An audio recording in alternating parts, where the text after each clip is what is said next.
So welcome anyone out there on YouTube. Sorry, on YouTube. Welcome anyone to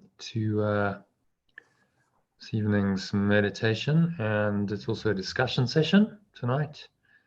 So we're going to be doing a meditation to start, I think. Should we start with the meditation? Yeah. And move into the discussion. I mean, I don't know. What do you think?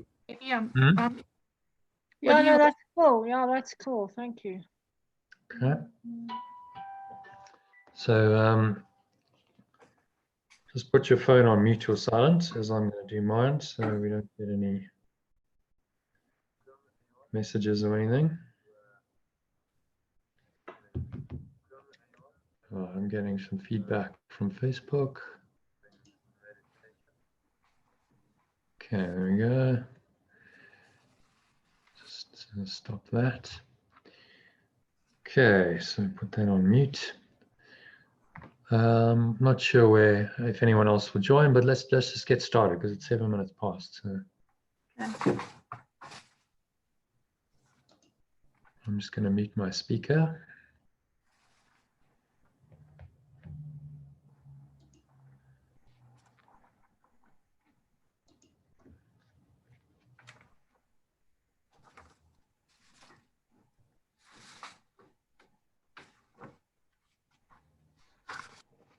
Okay, so let's.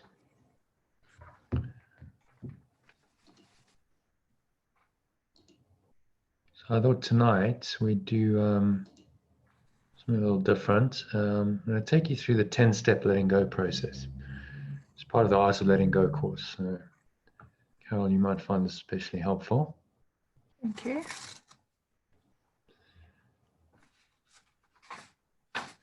I sent you something from John DeMartini that's a lot like what you've been teaching. Okay, I think we're good to go. So,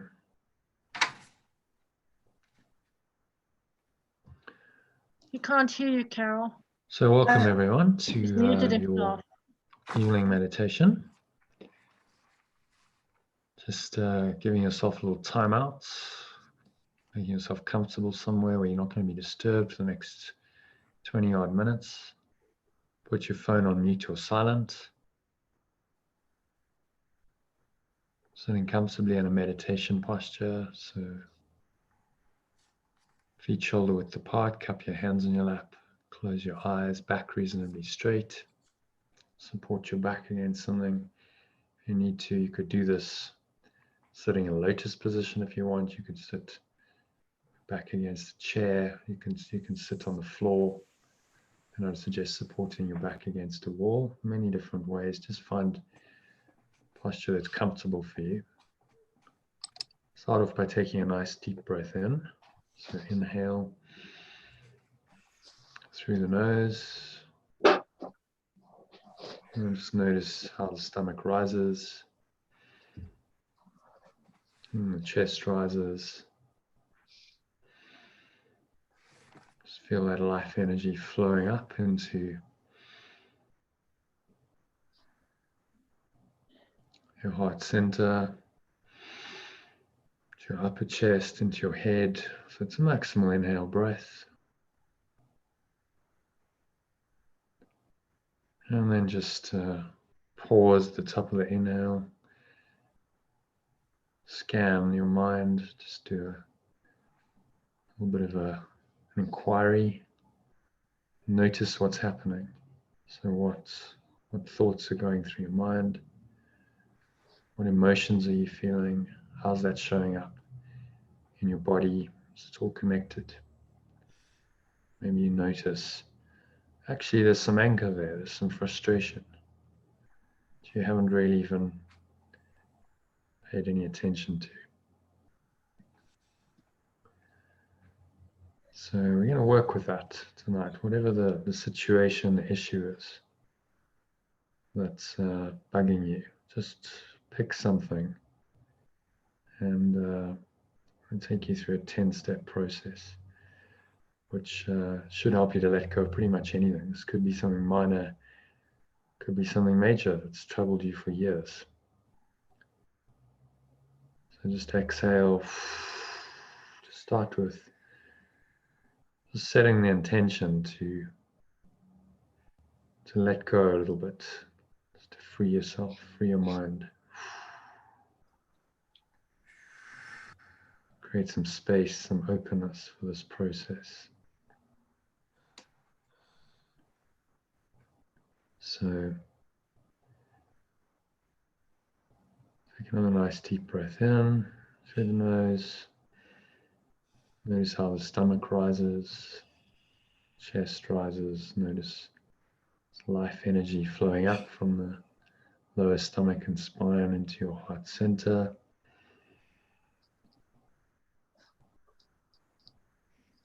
Into your upper chest, into your head. Pause there, find some stillness. When you exhale, process reverses, air flows out of your nostrils. Make a little sighing sound in the back of your throat. It's called the Ujjayi sound in yoga. Just keep your mouth closed. So you make the sighing sound as though you're fogging sunglasses. Keep your mouth closed, chest and stomach sucked back in. And when you come to rest again, the bottom of the exhale, just finding the stillness. And just repeat this process. So breathing in, stomach rises, chest rises. Notice the subtle flow of air into your nostrils. Just pause, find the stillness. And you exhale. Just sighing it all out, chest and stomach sucked back in. And you're just letting yourself get more and more relaxed with each breath. Sinking a little bit deeper every breath into this lovely, peaceful, calm, relaxed state of mind.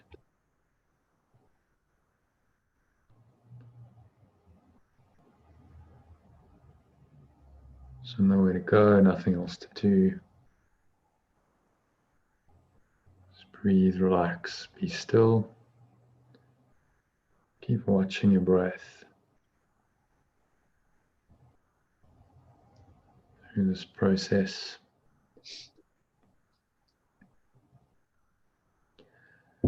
So just acknowledge the negative thoughts and emotions. You bring to mind thoughts and emotions about situation, person, or people involved that are disturbing your inner peace. You notice the thoughts, you feel the emotions. If you deny these, then you actually just repress or suppress this negativity, which is not healthy at all. You have to bring these into conscious awareness. Take a nice deep breath in to help you.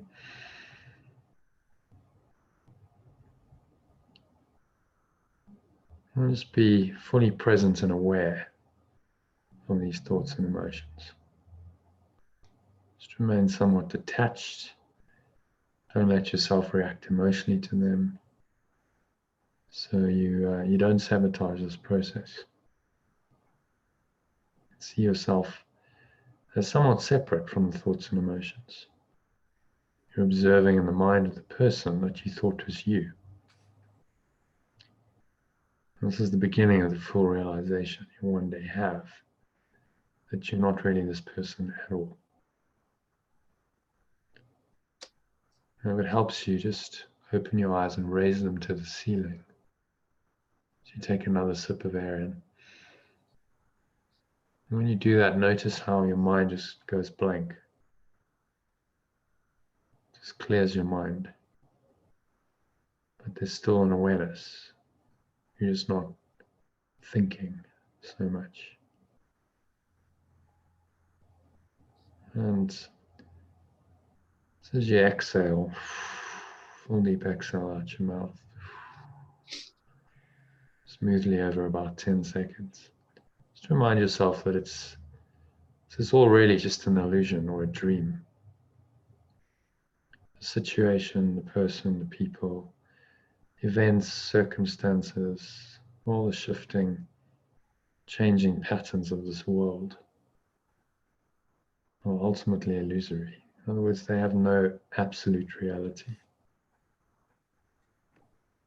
That includes your changing perception of the world, perception of the situation that may be upsetting you. So it's just an illusion, a dream created by your ego mind for one purpose and one purpose only, to reinforce its false and fearful identity. The dream is not really real. It's not really happening. So nothing in the dream is really happening. So why then are you getting upset over nothing? The step might seem too impossible and incomprehensible to you. This is really just your ego's resistance to the truth. Just be willing to do this step by thinking that whatever you think and perceive about the situation and the characters involved in it, because they're just characters in the dream, is only an illusion or dream. Use whichever term you find most helpful for you. And you'll then be telling your mind the real reason it should let go of its attachment to these false thoughts and misperceptions. So take another nice deep breath in through the nose, filling up your lower stomach, blowing it up like a balloon. Second phase of the breath into the heart center. Final phase into the head, upper head, so filling the lungs completely. And just remember in this quiet, calm, empty, spacious awareness you've created, that everything is really your projection. So everything you experience is on some level a projection of your own deepest thoughts, your own deepest subconscious mind, it's been called. Even if it appears to be outside and independent of you, because there's really only one mind that's dreaming the dream of the universe. And the lives apparently being lived out in time and space. Whatever someone appears to be doing to you, you are in fact doing to yourself. Out of your own unconscious guilt that you've projected out into the illusion of the dream, manifested in the form of the situation, the person who appears to be causing you to suffer and make you a victim. So our own projections that lead to our perceptions of the world. And so it is always you who are responsible for creating your reality. So it's a projection. Just exhale the truth of that. Just letting go of some of your attachment, your investment in, your attachment to your perception of the situation. Projection makes perception. Because of that, you cannot see. You're blinded by the truth, by the illusion.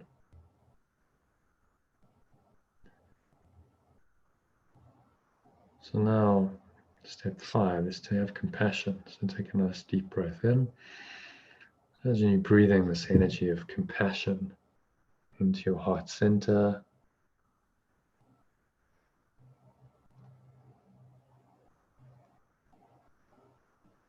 And then into your upper chest, filling up the whole chest, into your head. Take another sip of air into the nostrils. Just feel like you're breathing in this beautiful, compassionate energy. That's the feeling that you understand. There's no condemnation or judgment. It's just that you understand.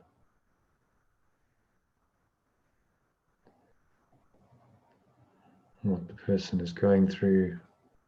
Everyone's just doing the best that they can in their current state of consciousness. And really all unconscious, unloving behavior happens because people don't feel loved. It's in fact a cry for love. So you and any other people involved in this particular situation really need your love rather than your judgment and condemnation, which only make the situation worse, strengthen your ego.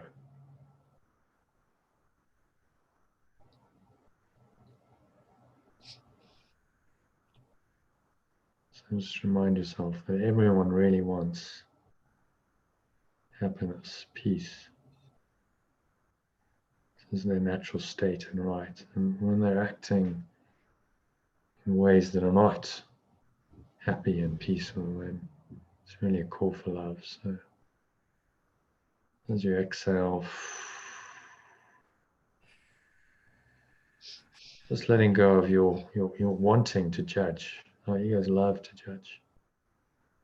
Your want and your need to judge anyone, no matter how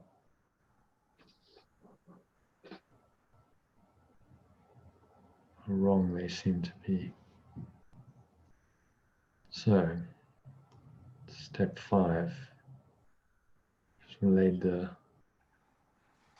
foundation, set the scene for this 10-step radical forgiveness. Be doing so. Breathe in again through the nose, just filling up the lower stomach into the middle chest, to the heart center. Feel the life energy tingling there. And also away into the head. Hold the breath.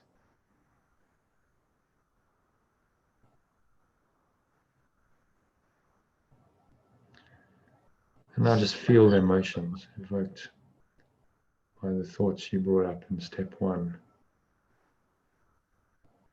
Fully experiencing all the pain, all the discomfort, the suffering. Briefly, while you remain very aware.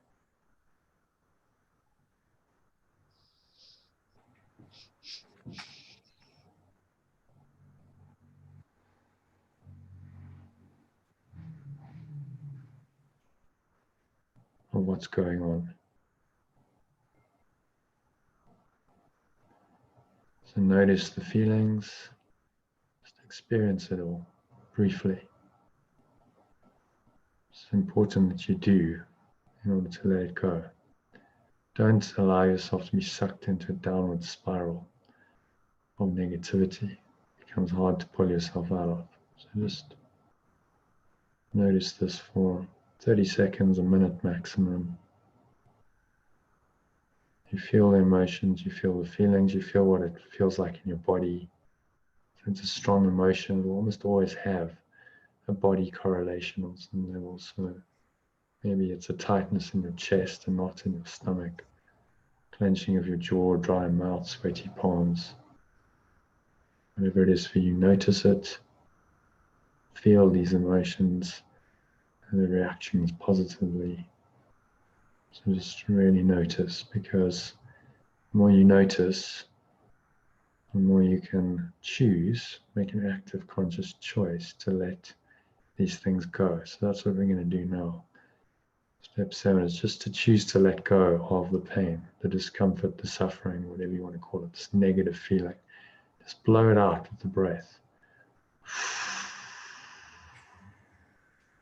Letting it all go.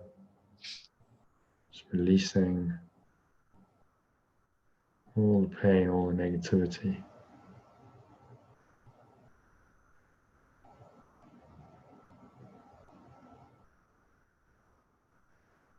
Because you don't want this to disturb your inner peace, cloud the awareness of your true and happy self ever again. So just choose to release it. You exhale fully, pull the lower stomach into the spine. Just let go of all effort that it takes to hold on to the thought and emotion.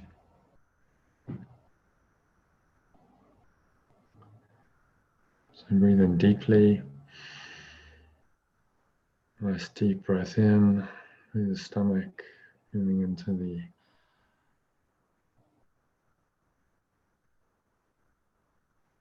heart center, Imagine you breathing in a beautiful golden or white light.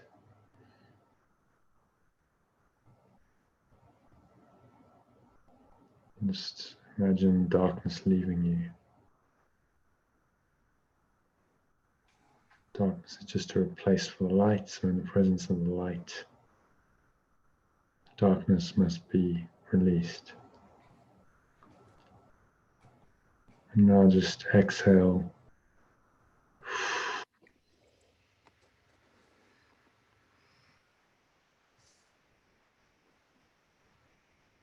Releasing all these toxic thoughts and emotions that may have tormented you, enslaved you for so long.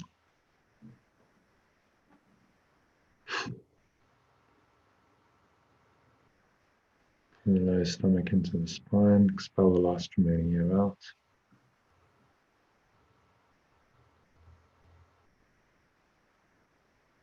And now feel a sense of release, being set free. Appreciate the perfection of the situation.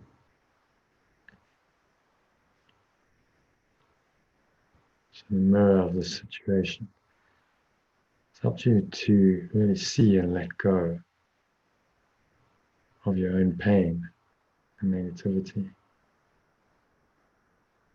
So appreciate the perfection in this apparently imperfect situation. So watch your breath as you do this.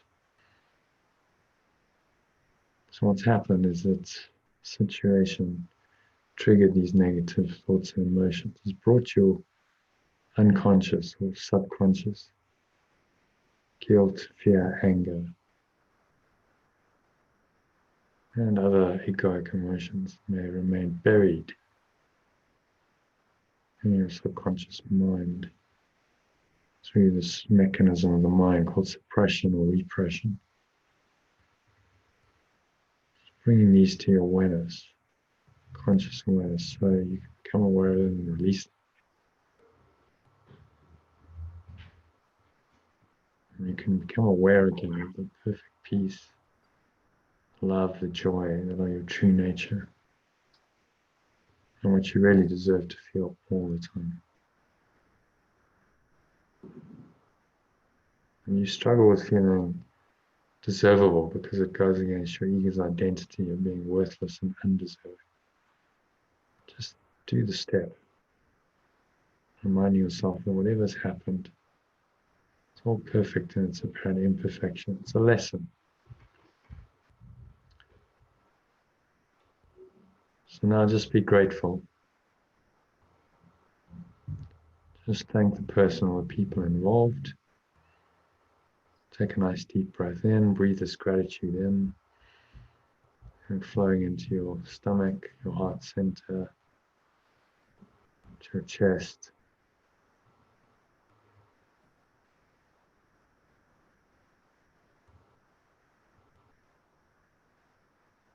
Just thank everyone involved and the entire situation for being your teacher. And for giving you the gift of bringing your ego's negative thoughts and emotions to your attention so you can release them and you can be freed from all the suffering they've caused you and others. Feel that gratitude in your heart, filling up your whole body. And now as you exhale, just say to yourself that you've totally forgiven and released. And let go of the whole situation, people involved in the situation. You've forgiven yourself for all your thoughts, words, and actions related to your situation. Just blowing it all out like a black smoke out of your mouth. It's being dissolved into the nothingness it always was.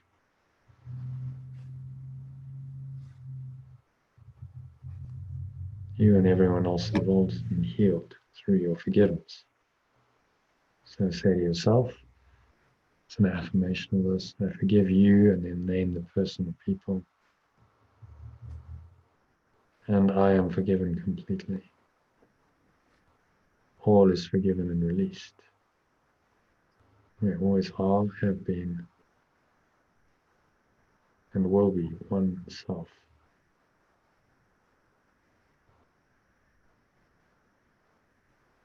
All is forgiven and released.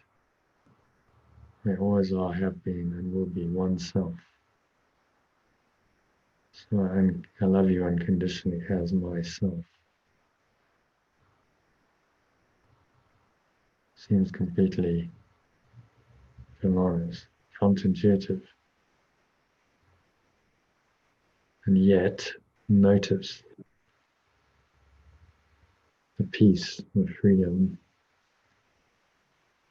that you're feeling now compared with 20 odd minutes ago when we started this process.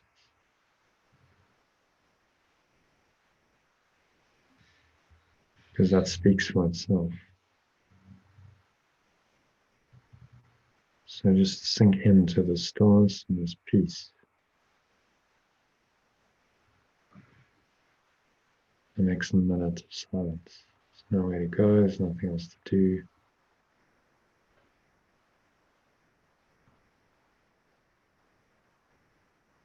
Sinking in, letting everything go, surrendering into this very peaceful, calm, loving presence in your mind. Remind yourself there's really nothing else to do, nowhere else to go, nothing else to think about. The next minute, breathe, relax, be still.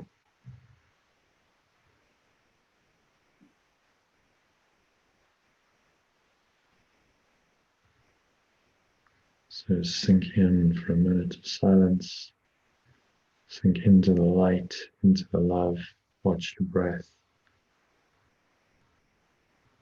and just allow the Holy Spirit to reveal to you some of this grace, this peace that passes all understanding. Just let it wash over you. Simply sitting still, watching your breath.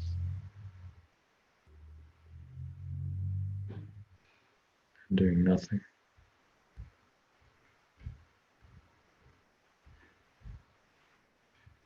The next minute of silence.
So just gently coming back into an awareness of your body through the breath. Maybe for a minute or two they just drifted off, went somewhere else. Weren't really aware of your body senses, the world at all. Notice how nice that felt.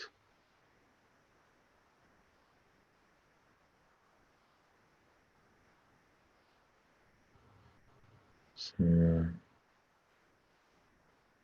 noticing the stomach rise as you breathe in, chest rise, subtle flow of air into your nostrils. Pause at the top of the inhale. Just find the stillness, peace, surrendered state. You exhale. Sigh it all out. Drop your shoulders away from your neck. Just come to rest.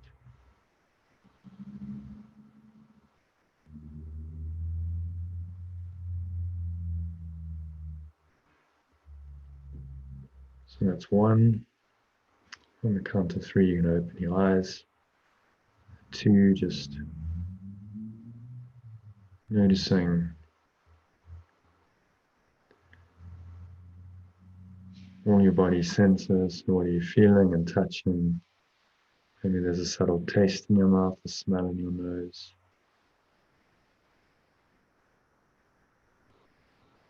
There's the weight of your body pressing down into the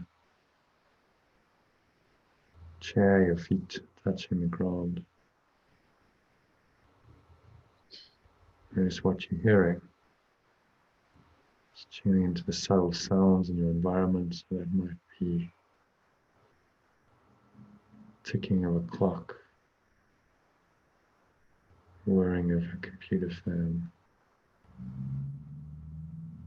traffic in the distance, whatever's going on for you. Just notice all of these things from this very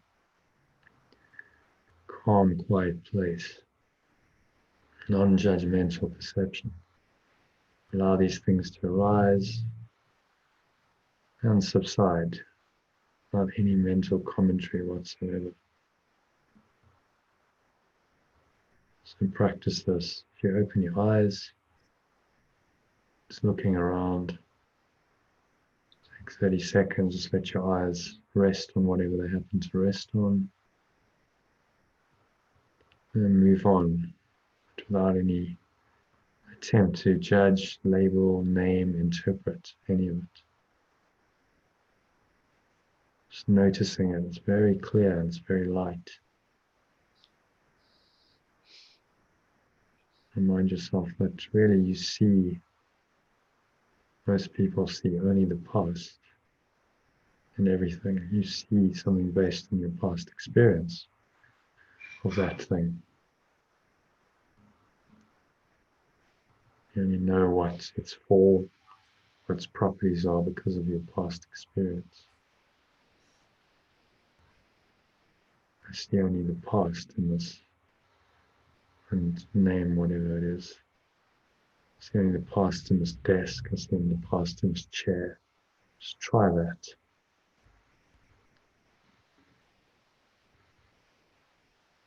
Maybe you notice a sense of peace and rest that comes in when you do that. You feel forgiven and released. This is forgiving perception, vision of your higher self, Christ. You see this way non-judgmentally. Just let go by default without any effort. There's no attempt. Judge or label or interpret anything.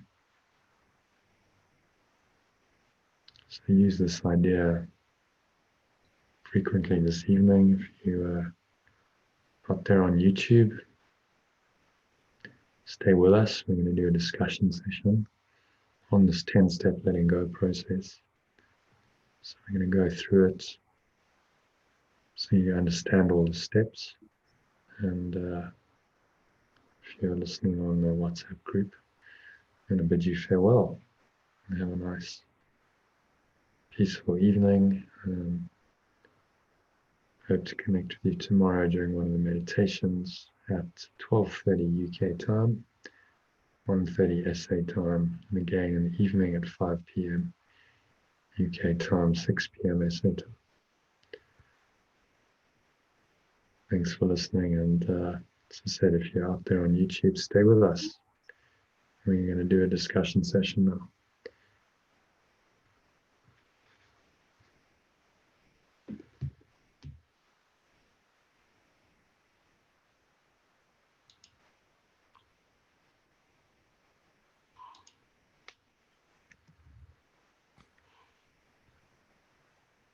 Okay, everyone's still there?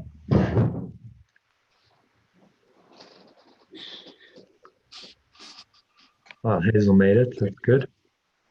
Yeah, I nearly didn't. This morning, it took me 20 minutes to get into my church service. Terrible.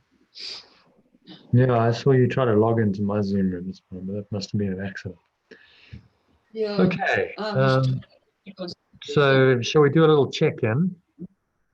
Just tell me anything arising, any questions, anything coming up, or anyone, any particularly challenging experiences, any miracles to share.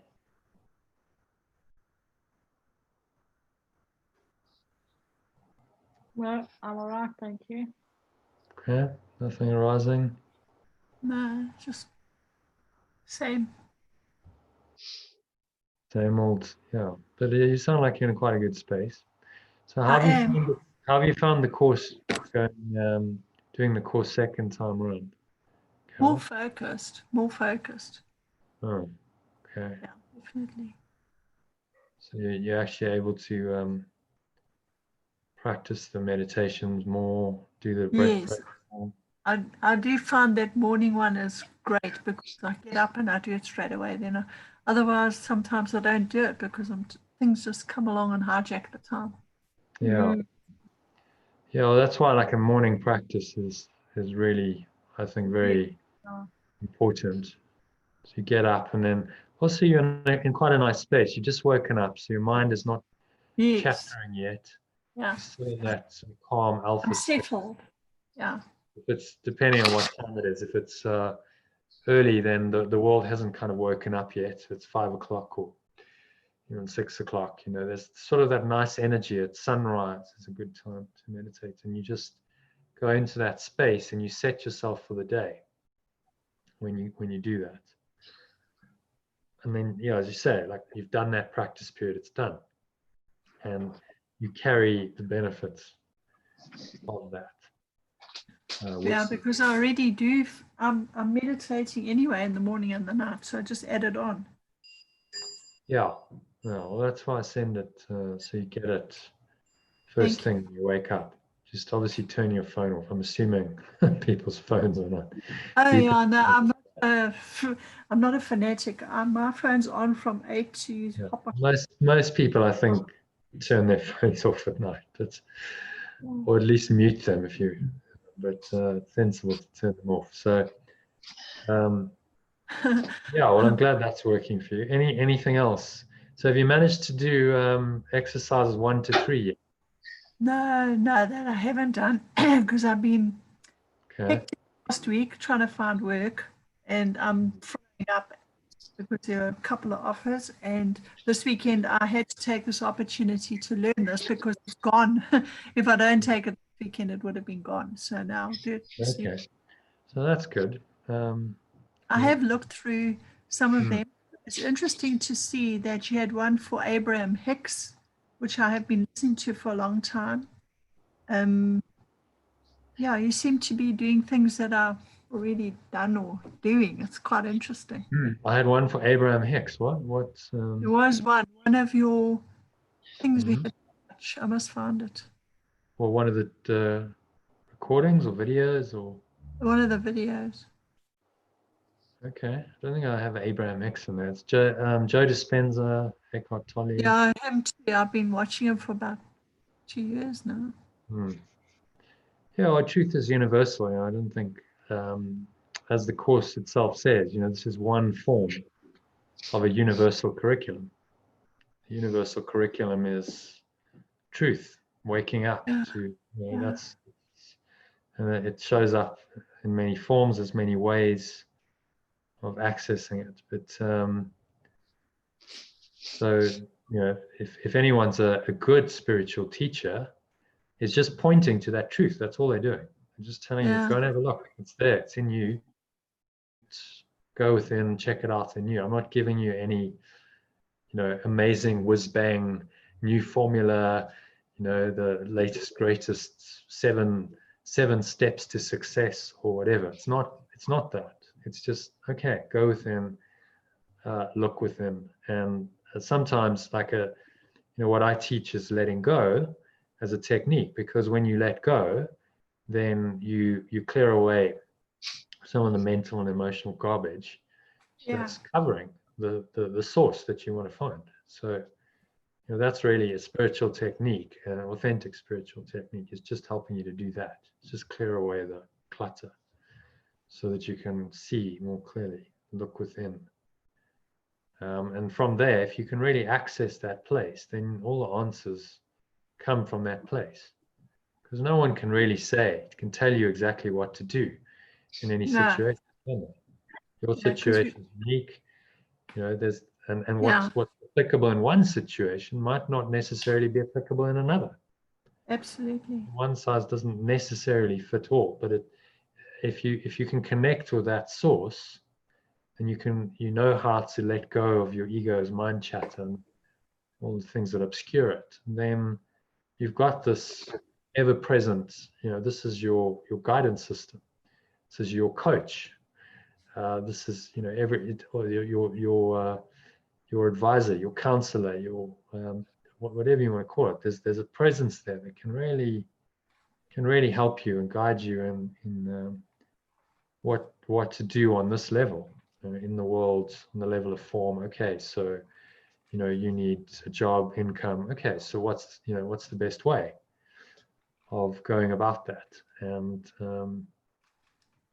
it's really about just being able to let go of any fear and anxiety and any of that interference. Okay, well, show me then. Show me. Like I'm trusting, and I'm willing to be guided and led. Show me. And then if you really, really do that, that's when miracles happen. Yeah. So hopefully it's have you found more clarity on some of that? Getting more guidance? Yeah, it's more like reinforcement, as you say, all the other stuff that I've been studying over the years. It's funny, everybody says the same thing, as you say, go within and those kind of things. Well, there's only, not everyone says that. I mean, there's some teachers, the ones I've been teachers will say, go without and find success in the world. That's still quite common. But if you're an authentic spiritual teacher, you're never going to say, go look outside of yourself for some kind of happiness or fulfillment, because it's not going to work. Yeah. That's not where you're going to find it. It's not to say that you do nothing. So a lot of people misunderstand the teaching. They go, oh, well, so what? We're just supposed to sit around and do nothing. No. It would not work in my life. Eh? That would never work in my life. Well, it's not going to work in most people's lives. Do nothing. Well, okay, how are you going to pay your rent, or how are you going to earn money to get food? We've still got to kind of live somewhat practically and functionally.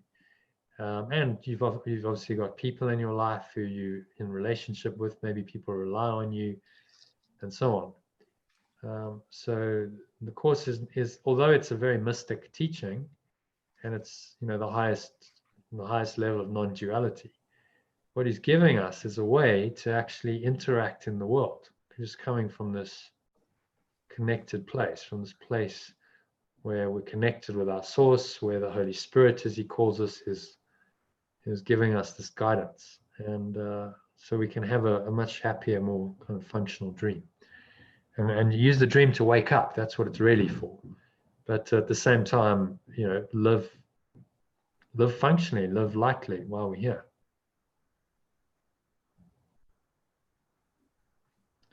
So just on exercises 1 to 3, I mean, give them a go, because they're quite interesting little mind training exercises.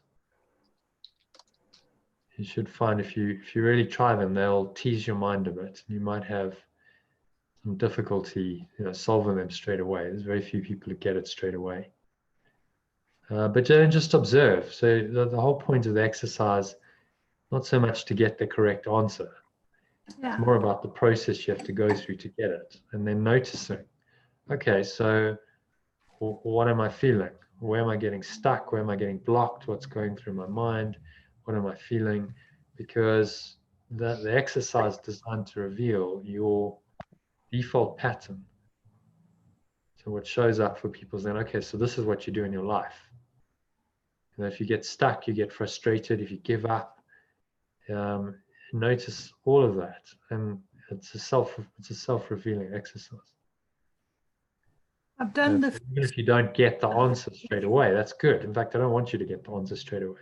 It's like to just give it a go, try, and actually notice, okay, am I getting frustrated here? Am I getting, oh, you never get anything right, you can't do this kind of stuff, you're hopeless at this, that sort of self-talk. Notice it. Because, and maybe write it down. I've given space for some notes, because that's revealing of your self-identity, your self-concept, what this work is really all about. I've done the first two. I haven't done the third one. Okay, so you have done. So did you get the answer to the first one? Well, I don't know if it's right. I can't remember. Okay. I must have a look again. I sent you an email with my thing in italics, what my comments were. I don't know. I'll go back and. Yeah, so on your reflection on the day, saw that. Was there something I missed in there? I don't know. I'll go back and look. Maybe I missed something. No. So what you can do is, you don't have a camera, but if you take a photo of it, your phone, of the the completed exercise, and you send it to me, I'll tell you whether it's correct or not. It's basically 4 straight lines without lifting your pen through all 9 dots. So if you've really followed that instruction, there's actually only one way to solve the Oh no, I problem. missed that one. I don't know. I missed That's exercise 1. Yeah, you said you'd done that. No. the first email and the second email. So I don't know. No, it's in exercise 1 is in the manual, course manual. It's on page. I see what you mean. Okay, sorry. Yeah, No. so I refer to it. I say, have you done I exercise thought 1? you meant the email. Sorry, no, I haven't done those. Yeah. So give it a go. Says most people struggle with it. I think Debbie, you got it, didn't you, in the end? But there was like it showed you something about yourself, and that's the whole point. Yeah. Like how you approach problems and how you think about it. And if you get stuck, notice, okay, where am I getting stuck, and why am I getting stuck, and am I beating up on myself?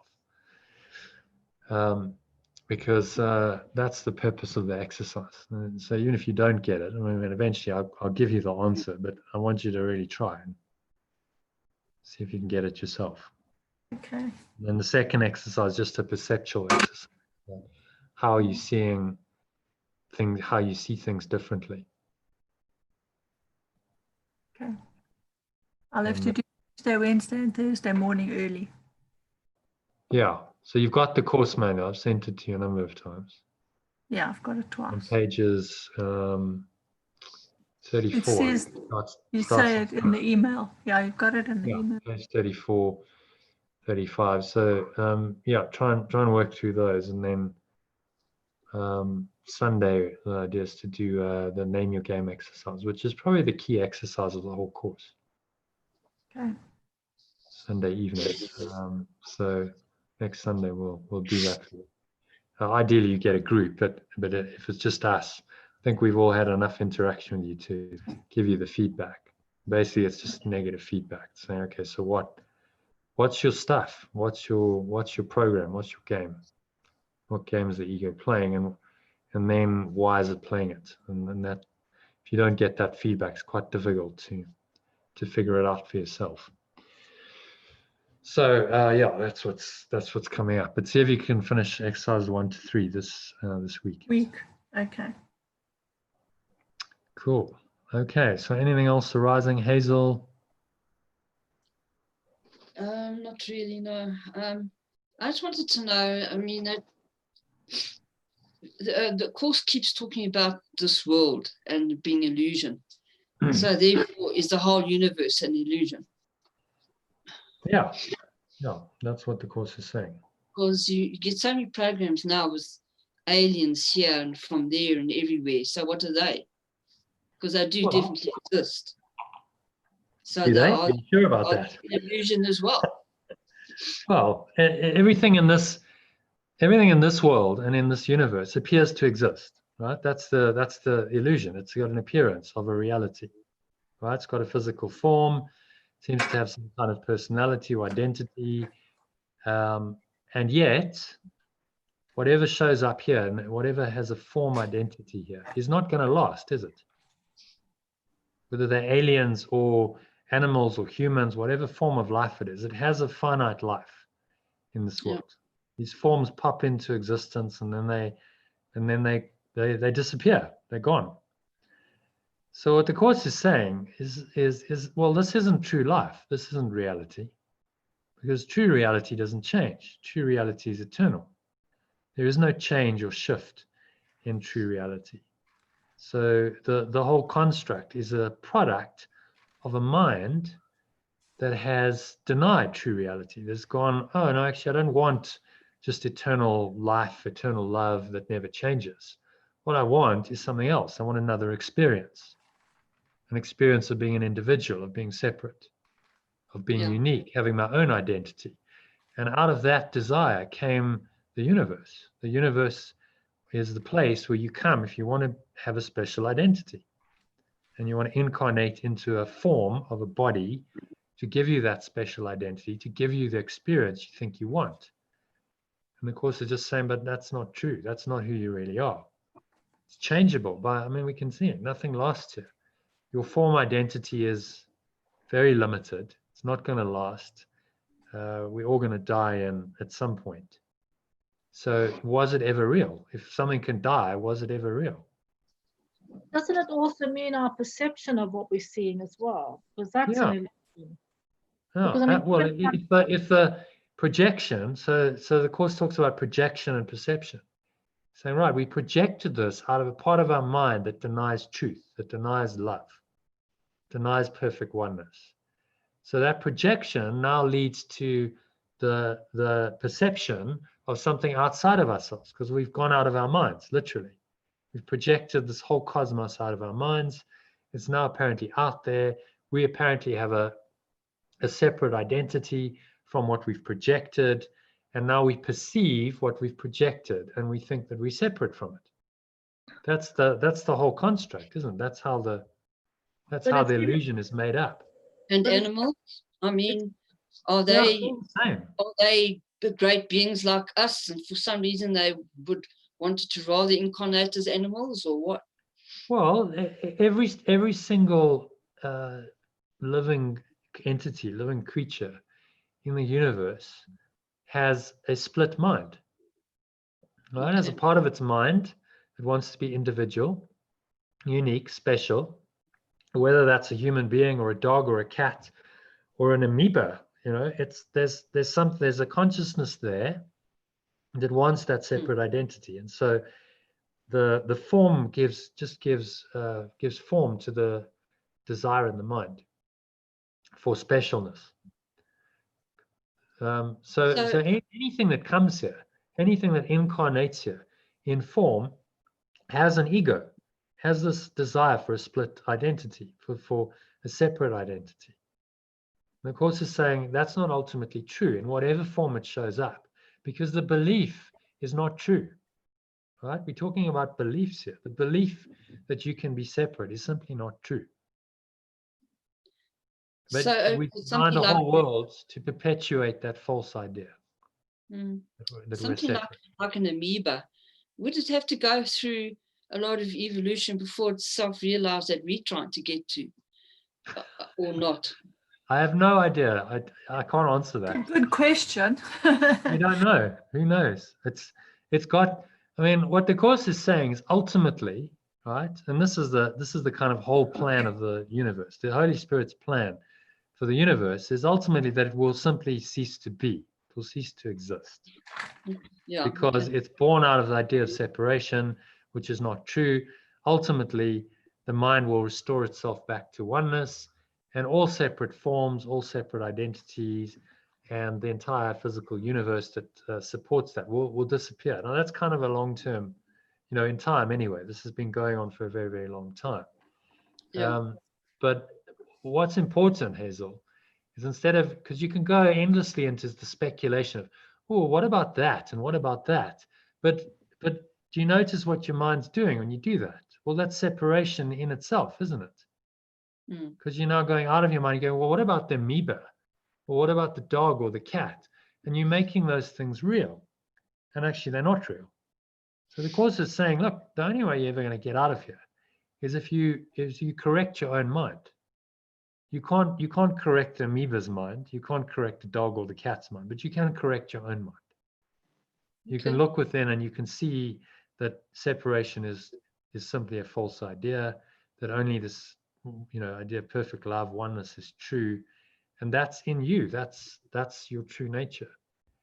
And when you identify with that and that alone, then you're enlightened. Then you don't need to come again. You don't need to have a separate identity again, because there's no need for it. But you can only really realize that you who you are by seeing what you're judging, because then you can see what you're doing yourself. So we do need the that's so true. So I mean, this is the genius of the Course, and it kind of leads us nicely into what I wanted to discuss, because I want to discuss this 10-step process, because it kind of breaks down all these steps. And the Course is saying, look, okay, so you've created this illusion, you've got this whole projection, perception thing going on, which apparently makes it real. That keeps your mind very active and engaged in the illusion. You think it's all real. You think you're really here, your mind's really here in the body. And so, all the things that you see, you think are real. So the Holy Spirit says, okay, well, that's what the ego's created, miscreated. So let's use that to undo the ego, right? The same mechanism that the ego's used to enslave your mind into all these misperceptions and into the belief that you're actually a separate identity. It's now going to be used to undo it. So you're going to look at the projections. You're going to see, okay, well, this someone seems to be attacking me, or something, or someone seems to be suffering, whatever's going on apparently out there. And then instead of going, oh, that's so terrible, shame, put, you track it back and you go, okay, so how is that a reflection of my own thinking? Like, where do I believe in suffering? Where do I think if someone's apparently attacking you or judging you? Where do I do that to myself? How do I do that to myself? And so you start to realize that actually you're doing that to yourself all the time. Your mind is actually judging itself and condemning itself all the time. But then, because the mind doesn't want to see that, we project it out. And now apparently it's something or someone else doing it to us. Because that then keeps the illusion of separation in place. But actually, that's just not true. It's coming from your own mind. And we just recreate what's inside on the outside for ourselves. So that's why in the dream, if you really do change your mind fundamentally by doing forgiveness, by really letting go, then your dream is going to change. What shows up externally must change, because it is a projection of your mind. It's just on a level that we can't really fathom. We can't really comprehend how all this works. You just kind of got to go to the root principles, which is what the Course does. Because don't get lost in the mechanisms of illusion. Just understand why it's all happening. Understand how and why the ego does this on a conceptual, on a mind level, on a belief level. You don't have to figure out how the mechanics of how it all works, because the greatest minds haven't been able to figure that out. The likes of Einstein and Newton, and searching for some kind of grand unified theory. How does this all work? But they're asking the wrong question. Yeah.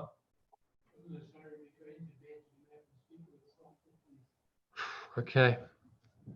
Sorry, this household goes to bed very early. So you have to finish. No, I'll just carry on for a bit. I'll just speak a bit softer. So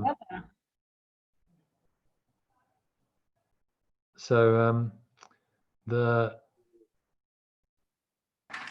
Course is giving us a way out. It's giving us a way out of the dream through the mechanism of the dream by going, don't get caught up in the how. And that's kind of what science does, and they're never going to find the answer. You know, how does this all work? But it's the why. Okay, so why is this all happening? And that's really what forgiveness goes to. It goes to the very root cause of the problem. And when you see it, it's actually so simple. Obviously, the more you see it, the clearer you become. The more you realize the truth, the more you're like, actually, I don't have to be enslaved by these things. So does that kind of just the key thing with the course is don't get caught up in asking questions about like, well, why does this happen? Why does that happen on the level of form? And what about amoebas? And what about, because that just perpetuates the illusion in your mind. What he's trying to get you to do is see that nothing here really exists. It doesn't really have any true reality. So if you're asking the question, well, you know, how does this happen? You, by definition, the question asserts the reality of what it is you're questioning, doesn't it? And so you can't really solve the problem on that level. The problem is a metaphysical one. It's by going into the mind and go, okay, so how do I do this? Why do I do this? Why do I create separation? And why do I want to continue in this dream of separation? And in the end, there's no good answer to that. Why would you want to continue in a separate state? Of course, saying you really don't want to continue in a separate state. It's not a happy reality. You want to correct your mind and you want to leave the illusion of separation in the world that it's created. And you want to go back to source, to oneness, which is terrifying for the ego. That's the end. It's the end of it.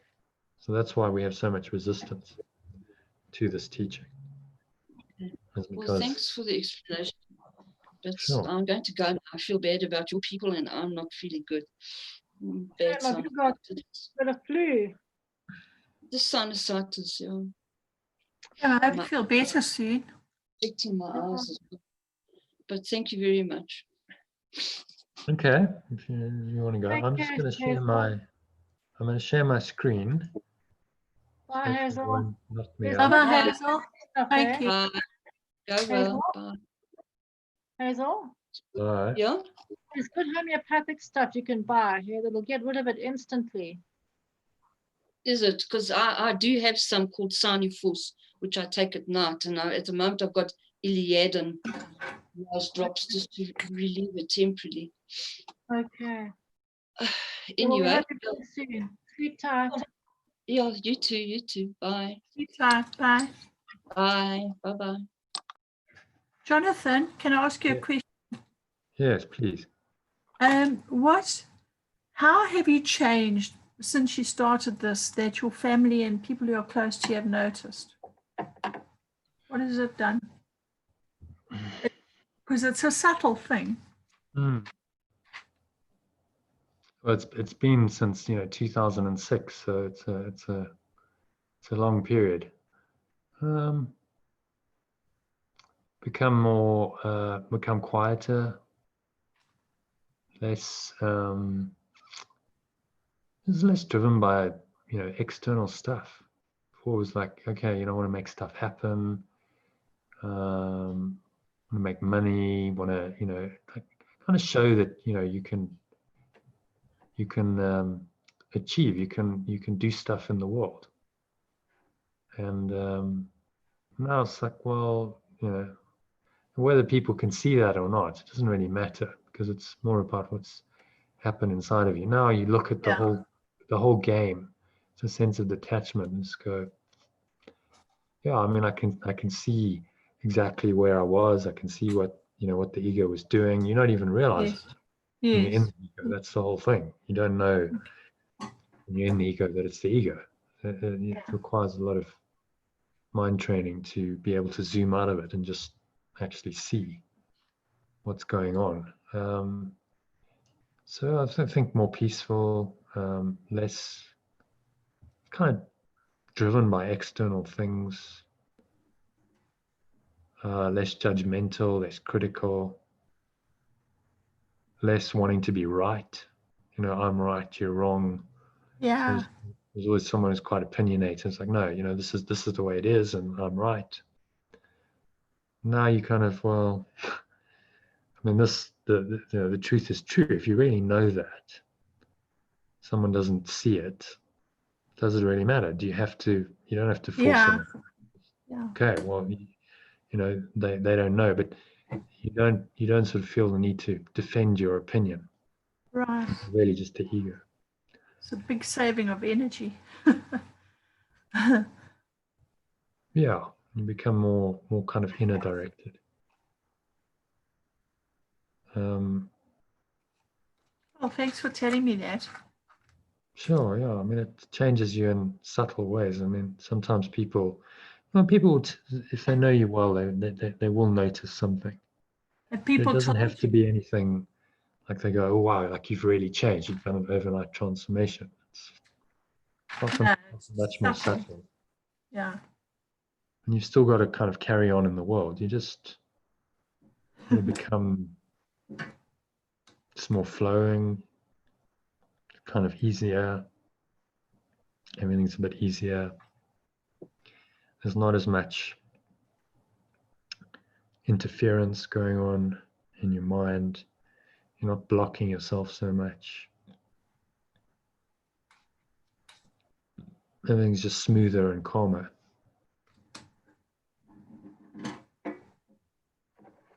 So it's not, it's not certainly not what I thought it would be. I mean, when I started on this path, I think you have all these delusions of what enlightenment is.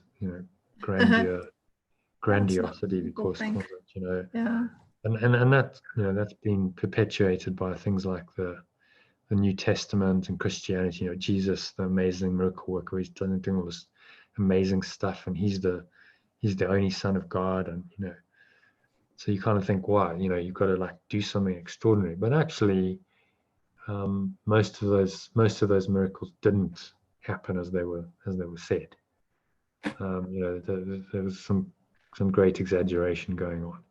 What he was teaching wasn't about physical manifestation. It wasn't about doing anything extraordinary on the physical level. It was just about the love that came through, and I think he did some healing. I think he healed people, but yeah, it's nothing whiz bang. It's not a magician or wizard, or because that's just magic, and the course talks about magic as being something we need to be mindful of and watch, avoid. Wanting some kind of solution in the world, when the solution isn't in the world, the solution's in the mind. So much, seek not to change the world, but seek to change your mind about the world. Yeah. That's one of the core principles of the course. So yeah, subtle ways, but definitely calmer, more peaceful, just less arrogant, less kind of self-righteous, less opinionated, less needing to be right. It's like, well, I know the truth, so if someone else doesn't, they don't want to know it, that's okay. So like I don't have to, you don't have to force anyone to get this. Yeah. So it's very much an individual path. When you go on this sort of thing, and when you're going to oneness, it's kind of a paradox. You're going back into perfect oneness and love and joining with the one mind. But in this world, there's not many people who are on that path, and there's not many people you can explain what's really happening in your mind, because unless they're on the path themselves, they wouldn't understand. They might think you're going a little bit crazy. Yeah, they would.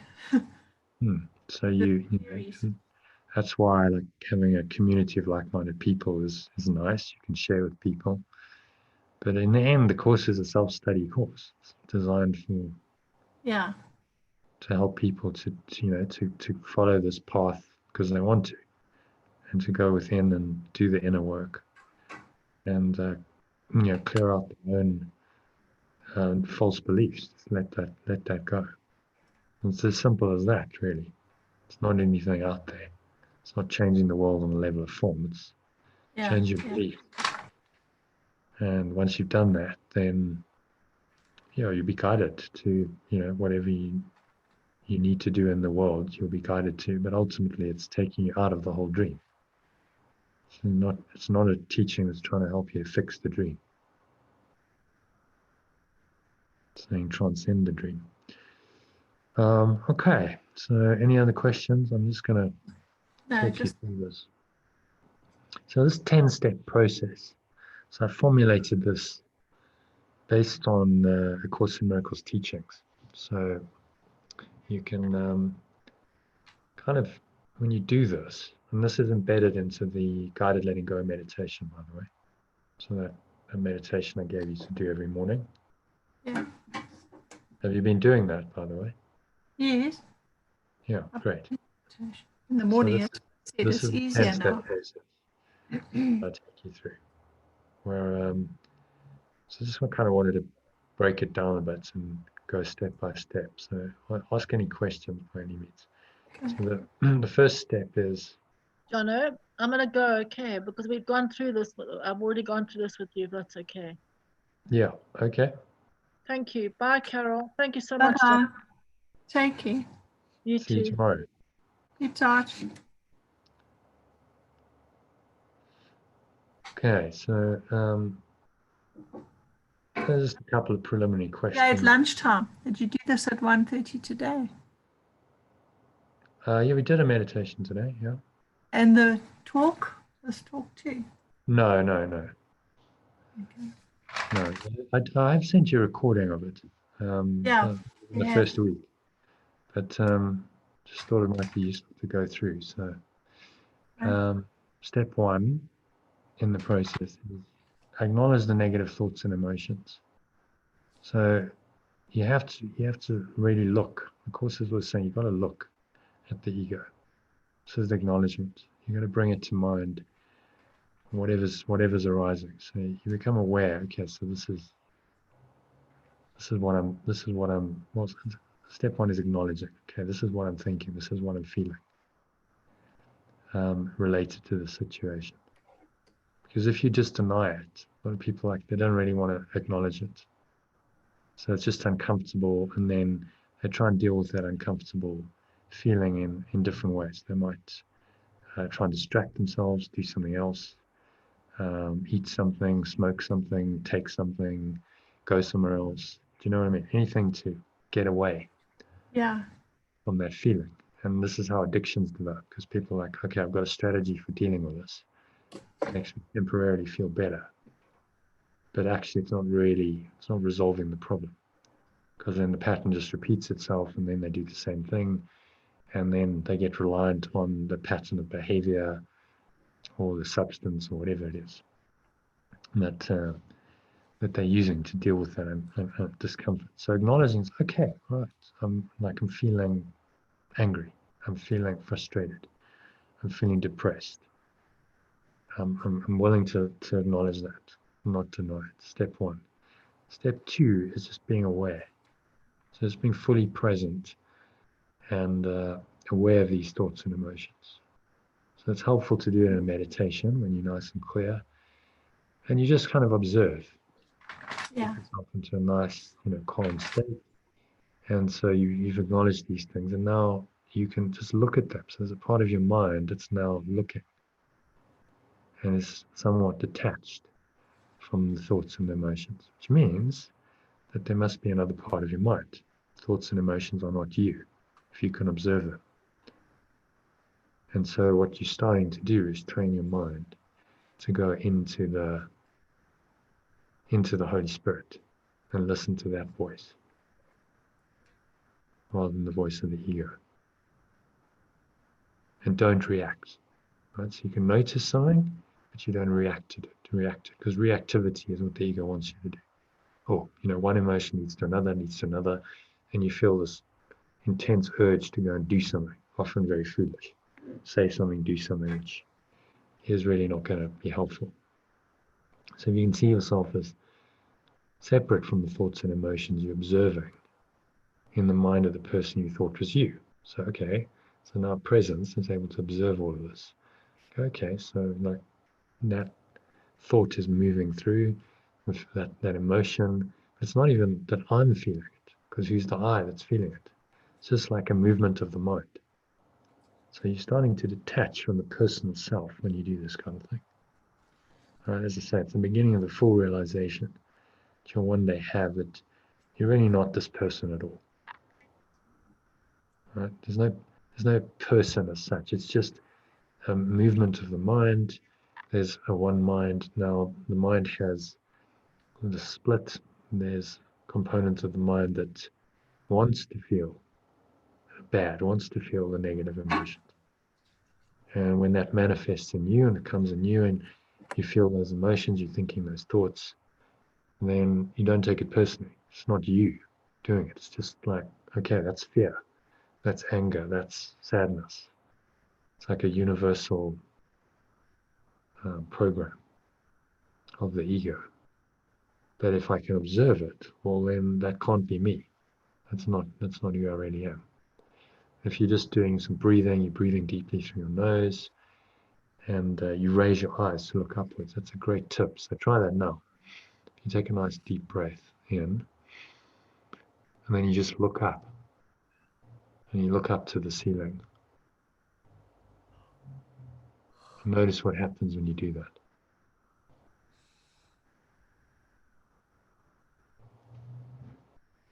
How did that feel?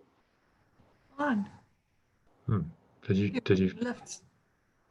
find you were just kind of empty, clear, aware? It's like, okay, nothing's really going on. It was like everything lifted. Yeah. So I'm not exactly sure why that's the case. I think it's got something to do with the way your brain's wired up and the neocortex. But what it does, I think, is it temporarily shuts down a part of your brain that is involved in thinking. Okay. You do that, and suddenly there's a clarity, there's an openness. It's like, okay, I can just go into this state of awareness. There's no thought. And that's a very valuable thing to be able to do. So remember that little tip. If you find it difficult to detach from your thoughts, so deep breath in, open your eyes and look up to the ceiling for 5-10 seconds. That should give you a gap, a moment of clarity, where you can just be aware. Because that's the key. These first 2 steps are absolutely key. You've got to become aware first. Then you apply the principles of the course to help you let it go. So step 3 is remind yourself that it's an illusion. It's a dream. Whichever phrase is better, right? The world has a dreamlike quality. We all kind of, some level, everyone gets that, right? Things come and go. They're changing all the time. We're kind of moving through this time-space thing. And nothing lasts, right? Moment by moment, everything is changing. I say something that's gone then. It manifests and then it's gone in an instant. I move my hand, that's changed. Everything's shifting and changing all the time in this world. And so is our perception of it. Right? So ultimately the whole thing is a projection. It's a projection that we dream in. The mind that's dreaming has forgotten that it's dreaming. And we've done this so well that we've forgotten how we did this. We don't remember the mechanism. So we got confused. Now we think that the dream is reality. We think that reality is nowhere. That we've left reality. We've left heaven and God and love behind. And now what we have is this world to replace it. But if you remind yourself it's just a dream, it's like you're dreaming at night. I mean, we've all had the experience, haven't you? You're dreaming at night and then you wake up. And it was a nice dream, well, that was pleasant, but it's over. And if it was a nightmare, then it's over too. You know, okay, thank goodness. We've all had that. Thank goodness it was only a dream. And you wake up, oh, thank goodness, you know, that I actually don't have to deal with that. It's not even real. But while you were dreaming it, it seemed to be real, right? You might have felt the emotions, you might have felt pain. All of that was because the mind's made it real. Well, what the Course is saying is, how do you know that you're not dreaming while you're supposedly awake? right now. You supposedly have these physical senses. It all seems to be very real. How do you know it's just not another version of the dream? And the truth is, you don't. There's no way of absolutely knowing objectively. The dream is not going to tell you that it's not real. So how you know is if you start going within and you start finding an immutable self, a permanence. You start connecting with that, then by contrast, you can see the dreamlike nature of this world. Because it's like, well, that's permanent, that's true, that never changes, that's always peaceful, always happy, always calm. This place, on the other hand, is quite the opposite. It's not always peaceful, happy, and calm. Things are changing all the time, and I can't rely on it because it's changing moment by moment.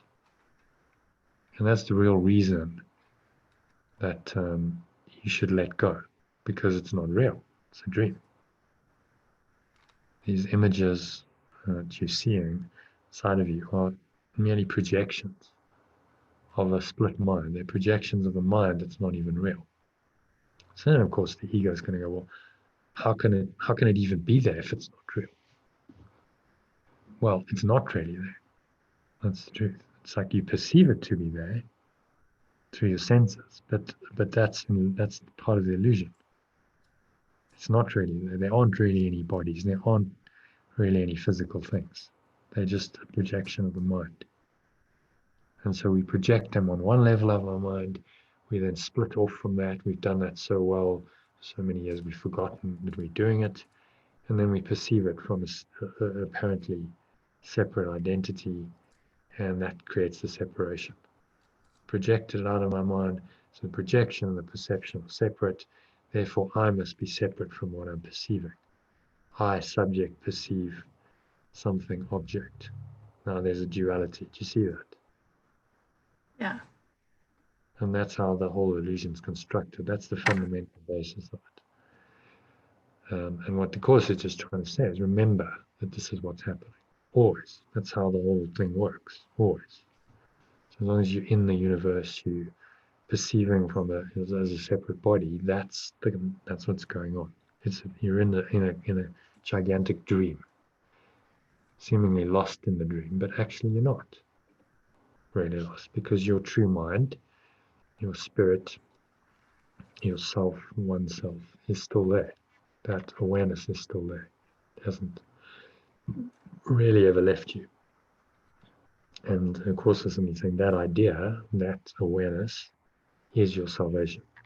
If you can find that awareness in every situation, no matter what's happening in the dream, no matter what the projections are, then you correct your perception of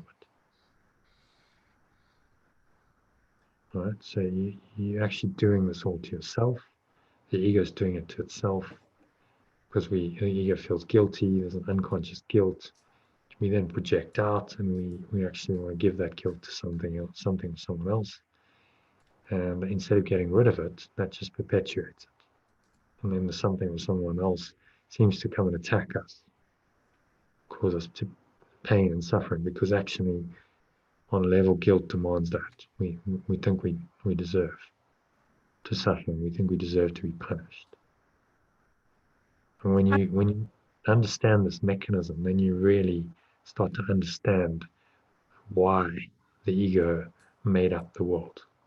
Because it's necessary to have the world like this to support that thought system. Did you have a question?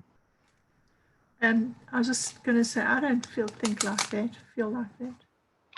Oh, well, on a deep level, if you really go into it, and then this is what the Course is trying to get you to do. If you really go into it, well, no one can come here. You couldn't come here and incarnate as a human being or any life if there wasn't some unconscious guilt, right? Because the guilt is what sustains the separation. And our whole job in this life is to make that guilt conscious, so we can become aware of it. We can become aware of the mechanism of it, and we can then let it go. So no, I don't want this anymore. Because if it's unconscious, by definition, we're not even aware of it. It's unconscious. Yeah. Where the ego wants to keep it in the unconscious. so that you never look at it, and if you never look at it, you can never let it go. And that's how we stay stuck in the whole dream. Because guilt, as long as you feel guilty, you feel separate from love. Because in love, there's no guilt. It's just perfect love. Guilt seemingly separates you from oneness, seemingly creates a separate identity, seemingly creates the illusion that you've done something wrong, that you need to be punished, therefore you fear. But it's all just happening in the mind. It's all just a false belief system. Because actually in perfect love or oneness, none of this is real. None of it's ever happened. That's what Jesus is saying. Okay. Does that make sense? Yeah. So if you clear your guilt by the time you leave planet Earth, then what? You're free. You're enlightened. You don't have to come back. Okay. Because the guilt is what draws you back. People talk about enlightened beings or people. I don't believe there are any enlightened people on this planet. I think they're enlightened. Well, who knows? I mean, what is it's there's no kind of, oh, okay, there, it's obvious you're enlightened. There's 10 criteria, tick the box, and who's judging it as well. Exactly. So, because it's in the domain of perception. But if you find that you're more peaceful, that you're happier, that you're not guilty, you don't feel guilty, you don't feel like you need to be punished for something, you don't feel like you need to create drama for yourself, to be the victim of the world, all these things that are such a part of the human experience.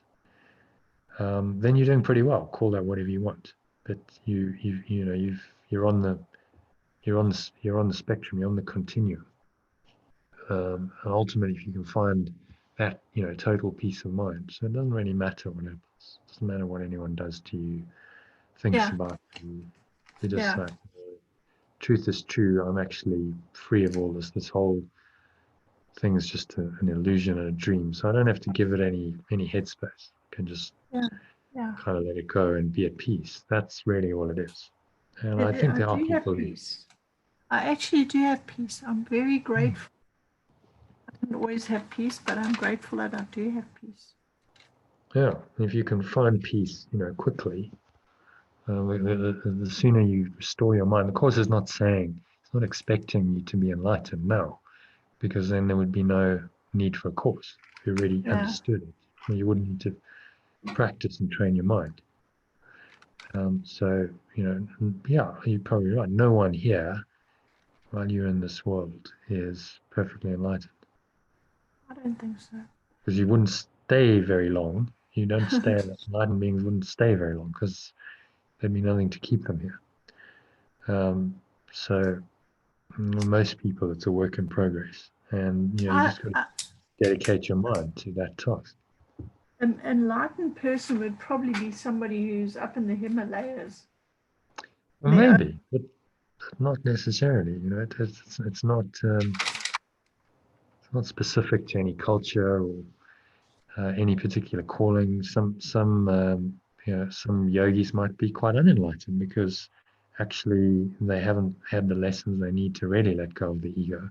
They've just gone into isolation, and they live in the world. They might find, oh, actually I'm getting a bit perturbed here, because people, it's that friction that brings up your stuff. If you've been alone in a cave for 20 years and you haven't had that. It's a story of a Buddhist monk. I think it might have been Pema Chodron, but I stand under correction. Anyway, I read the story. Apparently she'd been in the Himalayas or something, meditating in her cave, really dedicated to a path for quite a long time, 11, 12 years.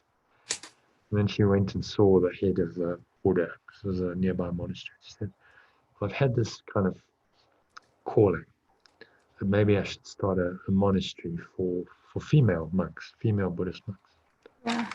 Or I could, stay living as I am in the cave, just meditating, 12 hours a day. What do you think? And he said, well, either way you're going to get there. But if you stay in the cave, it's going to be like silk rubbing up against a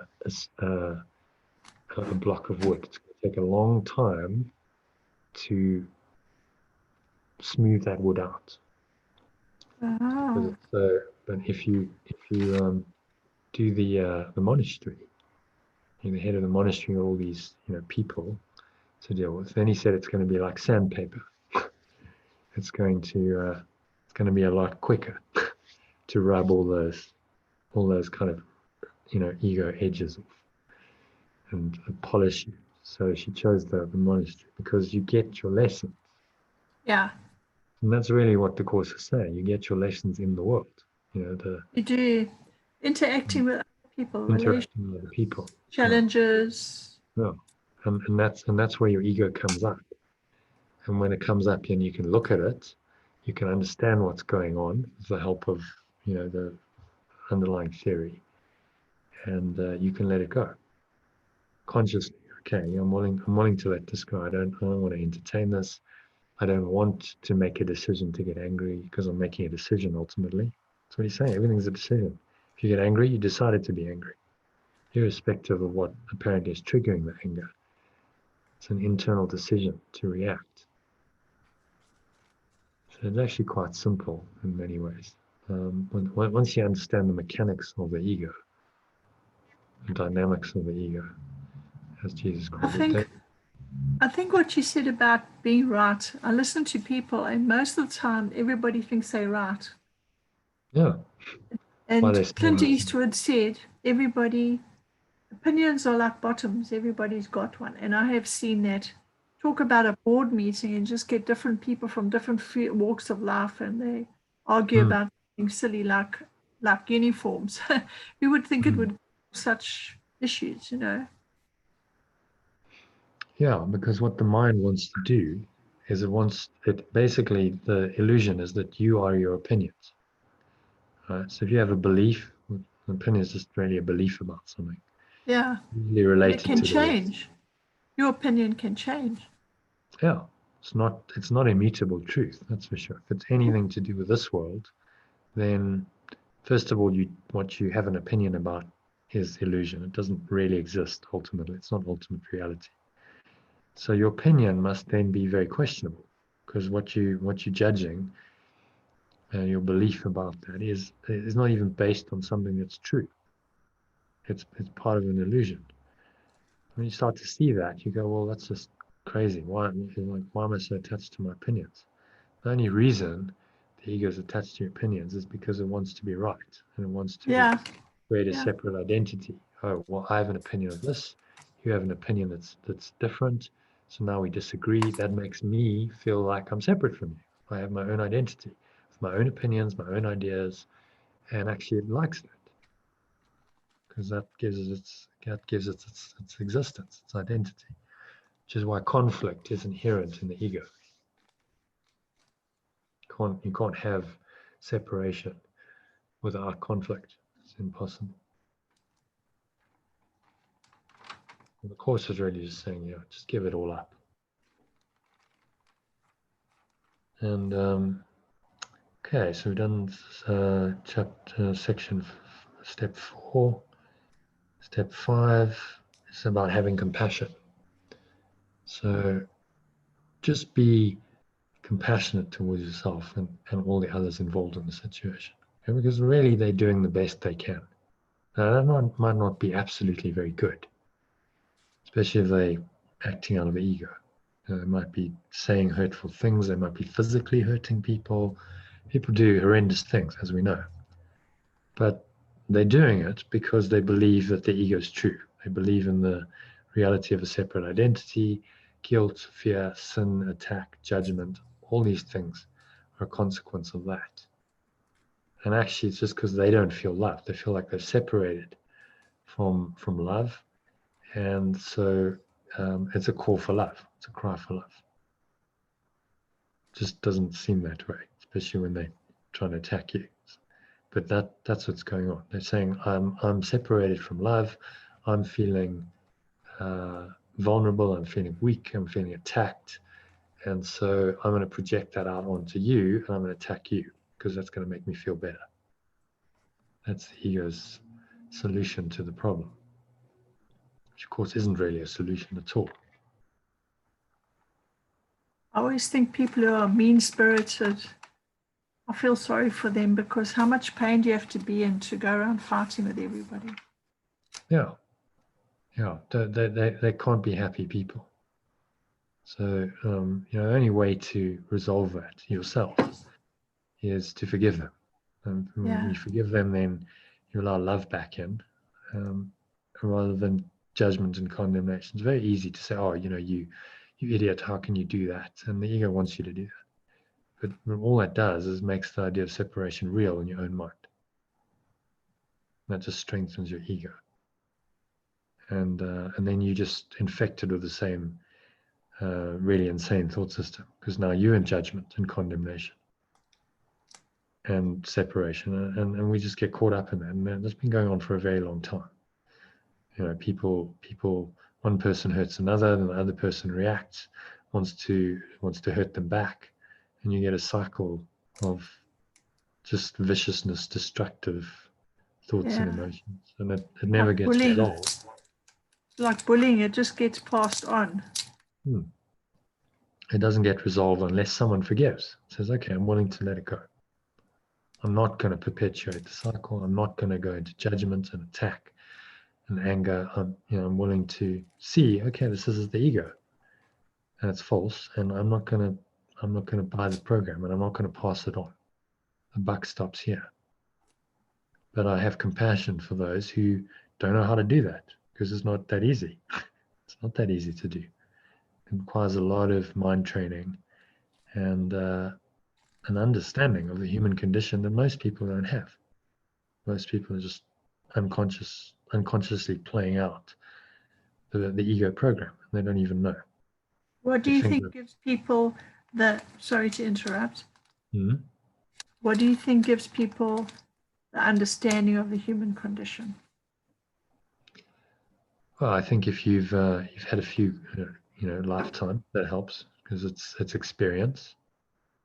So I don't think this is our first time here. If you've had many lifetimes before, then let's say you're an old soul, you've had some experience. It's like, okay, I'm starting to maybe understand. And then, learning.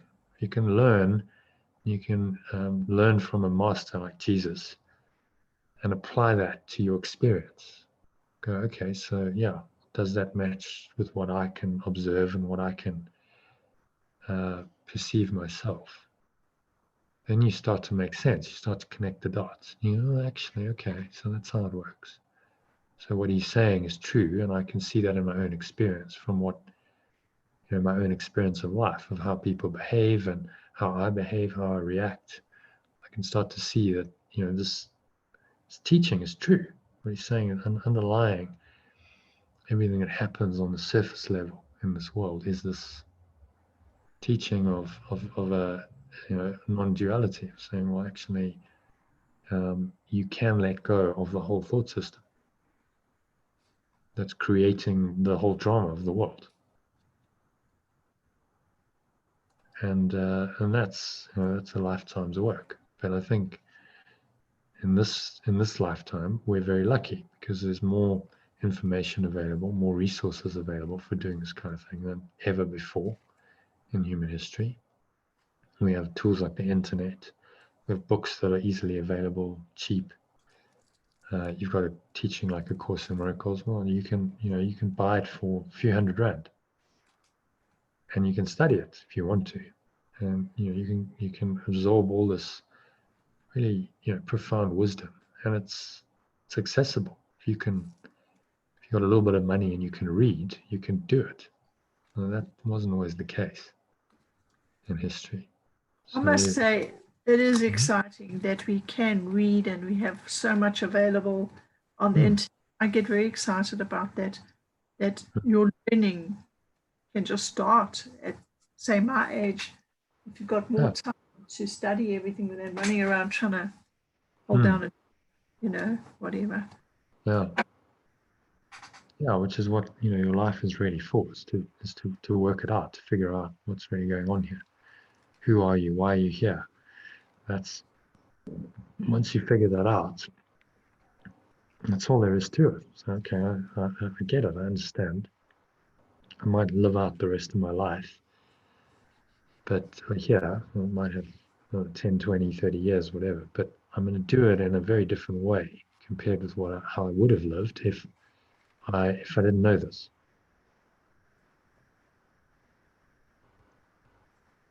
Do you, And that's, do you get people involved with this? well, how do you get people involved with this? No, I'm saying, do you find it easy? I know of the odd person who's done, Well, but they no, seem not to do really. workshops.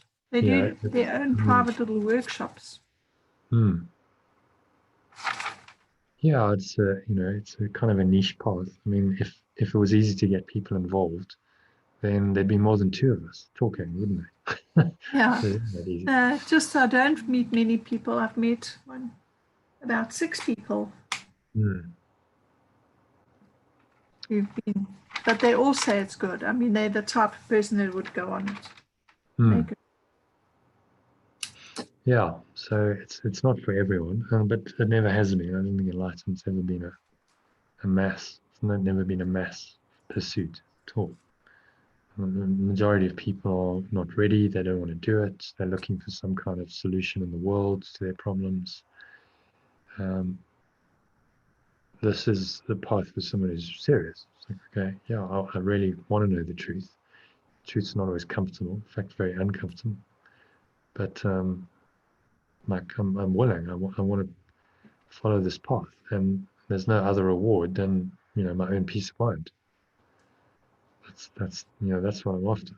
It's not anything external. It's not great fame or wealth, or it's just more peace of mind, more happiness, and yeah, ultimately being free of, you know, all forms of pain, suffering, sickness, death. And these are the things that you know, have haunted humanity forever. It's part of the ego's dream. So no, not really. But you know, there's always going to be people who are interested. So if you know anyone, just refer them to the Yeah, webinar. well, What happened to Denise? She's still I don't busy. know. I haven't even spoken to her. I Hmm. spoke to her 2 weeks before. She sent me a message the other day that she's very busy. I think family are still stuck with her, so she's got her hands full. Yeah. Well, you know, the challenge is that the world is set up. She's got the Course of Miracles. She's got the book. Okay. You don't know if she studied it or not. Well, when I spoke to her that original those 2 weeks before, she said that she had done it with some people. I don't know, in a group, but I think we're just privately doing it. I'm not sure. I haven't spoken to her, so I don't know. Okay. Well, if you happen to speak to her again, mention it. You're welcome to join. But yeah, it's not a mass path, because it's difficult. This gets uncomfortable, and most people don't want to go into the discomfort. They don't want to feel these emotions at step 6. You've really got to go, okay, I've got to really like look at this stuff, experience it. It's uncomfortable, it's painful, and most people just want to run away from that. But it is interesting that you, as you say, you become aware, and then you start to get hooked into something with the ego, and then just back and you say, well, what am I doing? I'm not going to go there. Yeah. So, you know, it's an ongoing process. And you'll find you bounce in and out. Sometimes you're like, I'm very clear, very light, it's all great. And then an hour later, you might get sucked into some kind of, you know, Yeah. takes me an hour to get out of it and go, hang on, like, what was I doing there? I was like going down you know, a stupid path. I'm judging, I'm getting upset. And that's just. I've done plenty of that in my life, believe me. Oh, I think everyone has. But it's just starting to wake up, is realizing, okay, this is what I'm doing. It's quicker, much far more quickly than you used to. and then be able to let it go. So that's really all the Art of Letting Go course teaches, that ability to become aware, and then make a choice to let go of whatever the negative thought and emotion is. And all the process is just designed to help you to do that. So feeling the emotions is important. I think it's probably the most important step, because like, okay, really feel it. Feel all of it, but you're doing it in a very conscious way. You've prepared yourself. Yes. Okay, it's an Yeah. exercise. It's And like, so there's an awareness there that most yeah, people don't have. If you haven't prepared yourself and gone through it, it's like, you're just spinning around in the motions like in a tumble dryer, and yeah, you get sucked into it, and there's kind of no way out.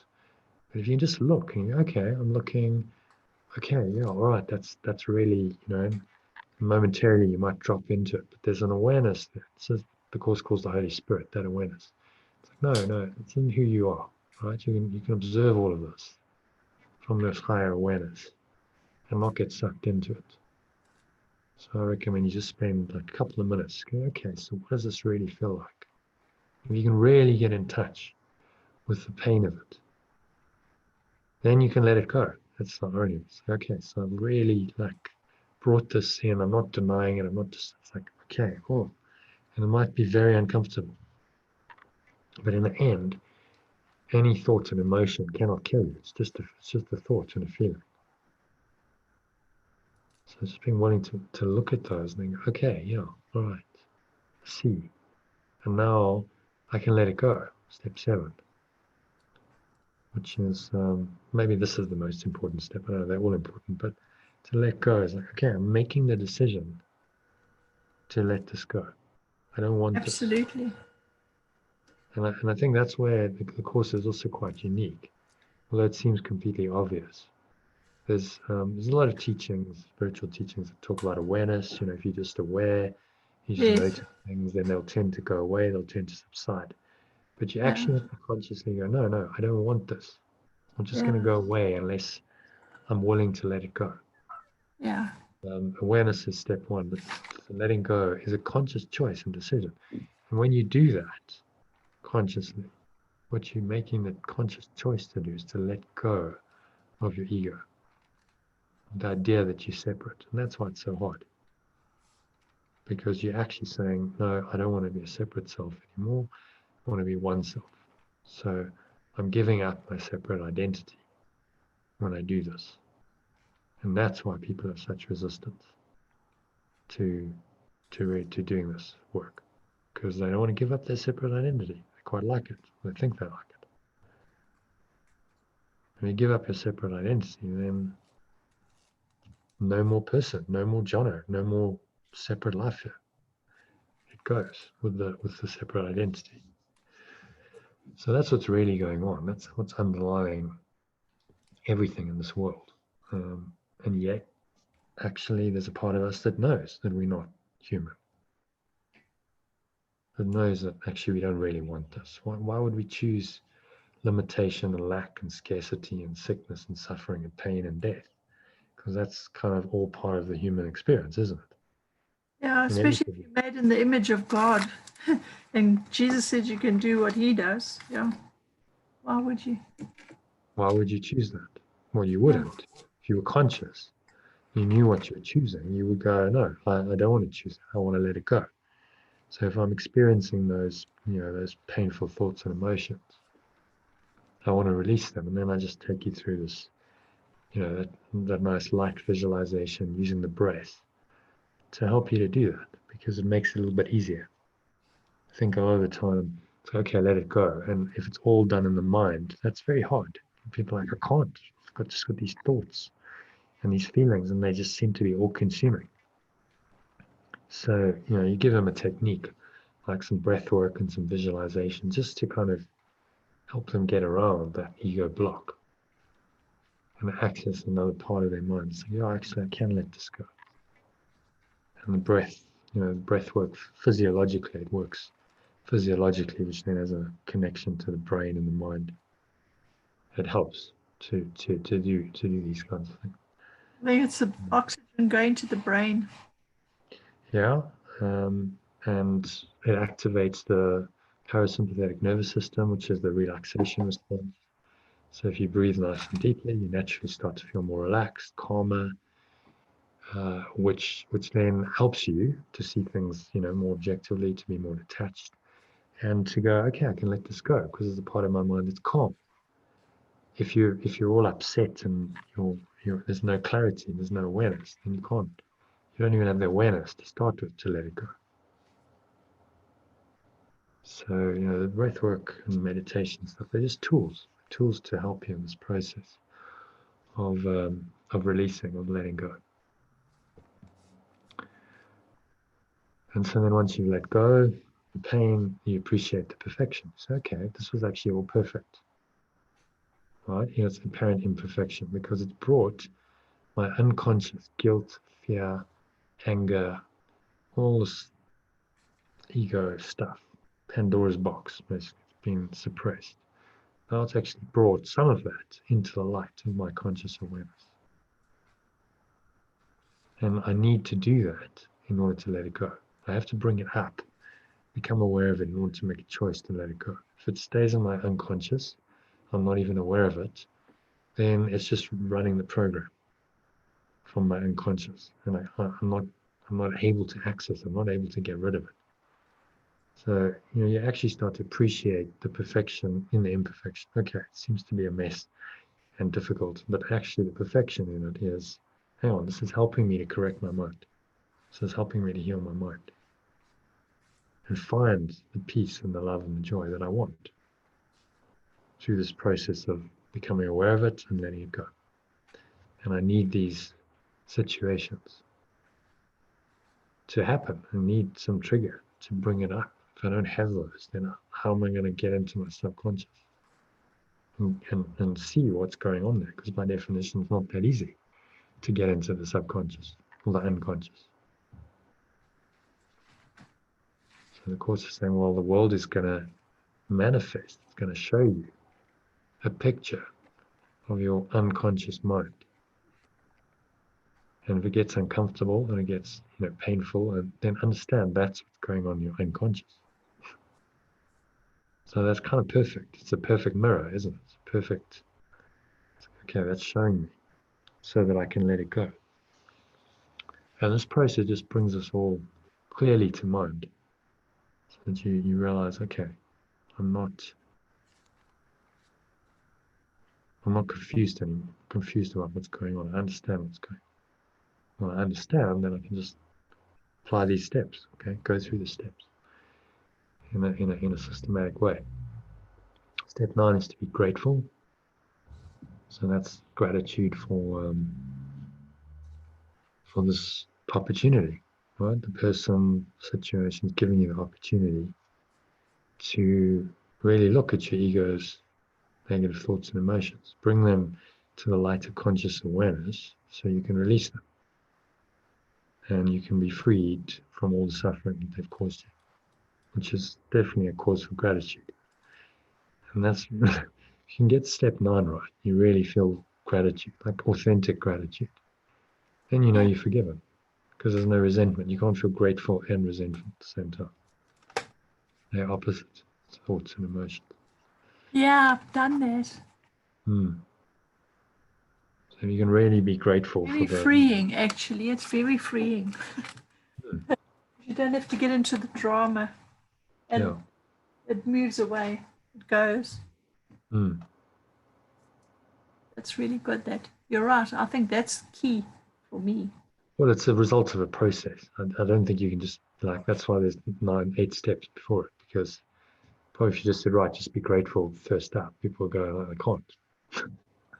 I'm really angry. I'm resentful. I've got to. Oh yes, you have to learn the lesson. I've got to process. I've got to, work through it. And that's what the first 8 steps are about. But at the end of the process, okay, yeah, I can actually, even if it's just a little glimmer of gratitude, a little thought, okay, actually, I see that. That's a start. There might still be some resentment lingering there. That's okay. Then do the process again. So you're really actually, I've let it go.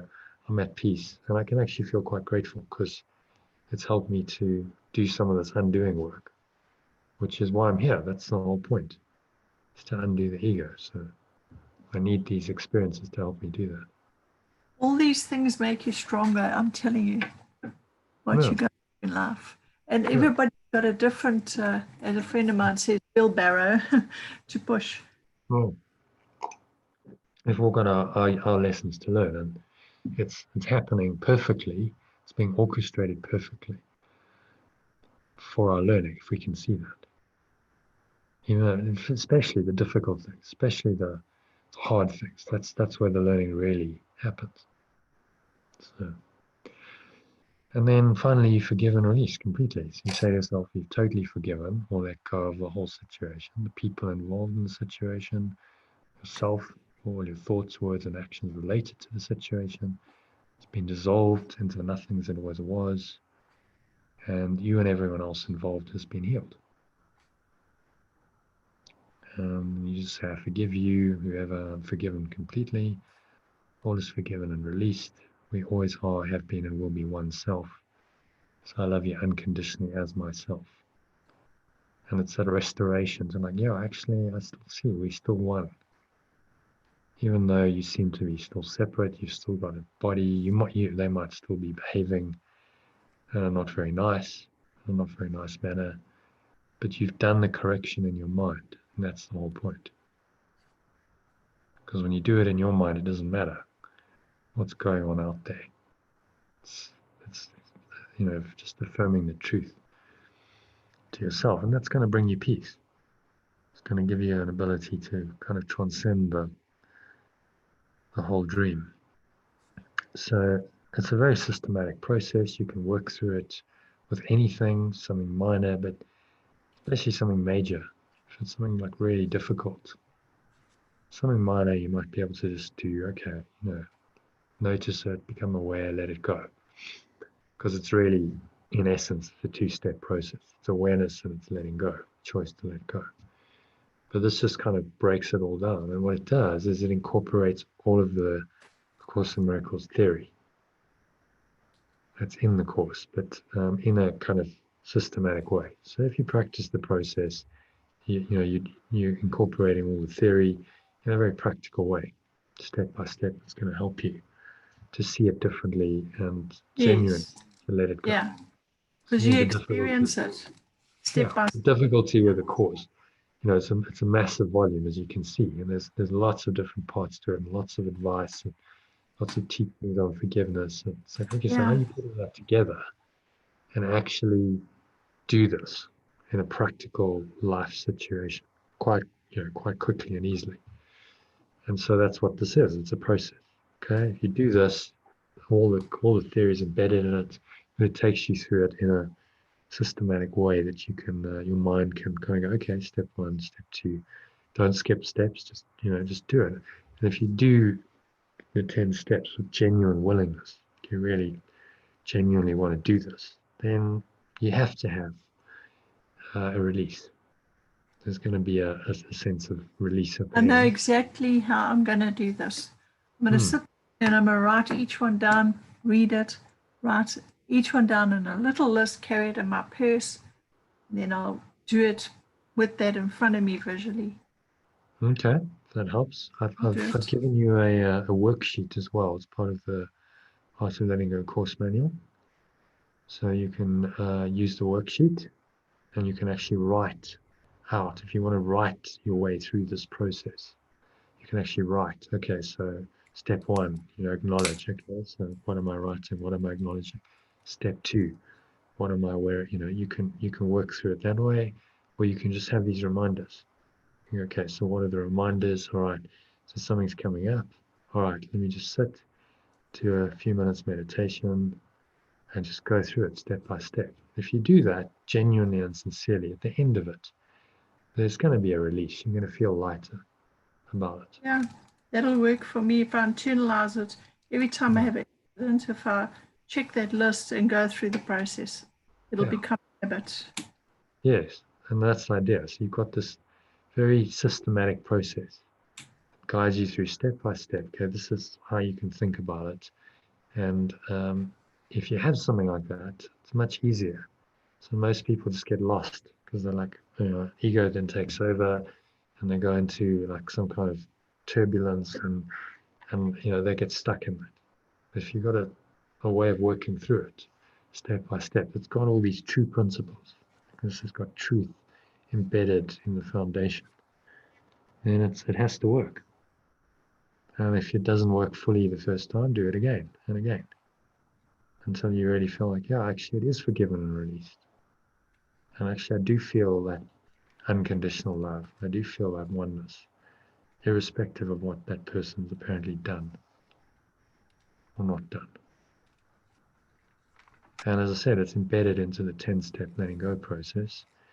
That's incorporated into the meditation, the guided meditation, letting go meditation. So if you do that every day, you're doing this at least once in a very meditative state. So by the time you get to this, you're half an hour into the meditation, which means that you're in an altered state, which means that you're likely to be able to go deeper, get a deeper experience of this than if you did it just, okay, I'm just going to do it in 2 or 3 minutes. But not to say you shouldn't do that.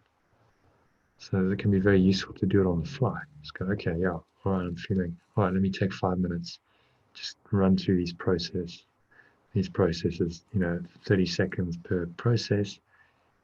That's going to help you too. So it's basically about taking these tools and then making them work for you. That's the whole point. So if you go, great, this is what I'll do, this is how I'll make it work for me, that's brilliant. Because that's what's required. And then it becomes your tool, not my tool. You know what Tom Hopkins says? He says, take my knowledge and make it yours. Yeah, exactly. Apply it in your own life and get the benefit. So I'm very glad you're doing that. Keep going the course. You've got a week to go of the 3-week free trial, and then we'll have a chat next Sunday about the way forward. Thank you very much, Jonathan. I think this is profound for me. Okay, glad it's helpful. It's a process that incorporates the entire Course in Miracles. So if you do the process, you're practicing the course. Yeah. It's just so it's so structured. It's put together. Yeah, well, that's the idea. It's just designed to help you be very systematic about it. So I hope it's helpful. Thank you. Make it yours. Use it how you want to, and I hope it brings you peace. Thank you very much. Right. I really appreciate it and your time. This is something big for me. Good. Yeah, well, thanks for joining the sessions. It wouldn't be a discussion if it was only me. I really appreciate it. Okay. This, I think, is really big for me. Well, this is kind of the crux of the whole teaching. If you actually apply the 10-step process, you're applying all of the teachings, all of the philosophy that's in A Course in Miracles. I can see this would make things flow for me.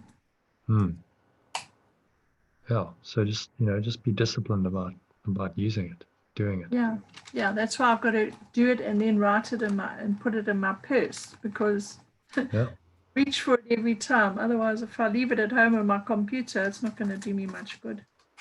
Yeah, I think that's true. Make a little.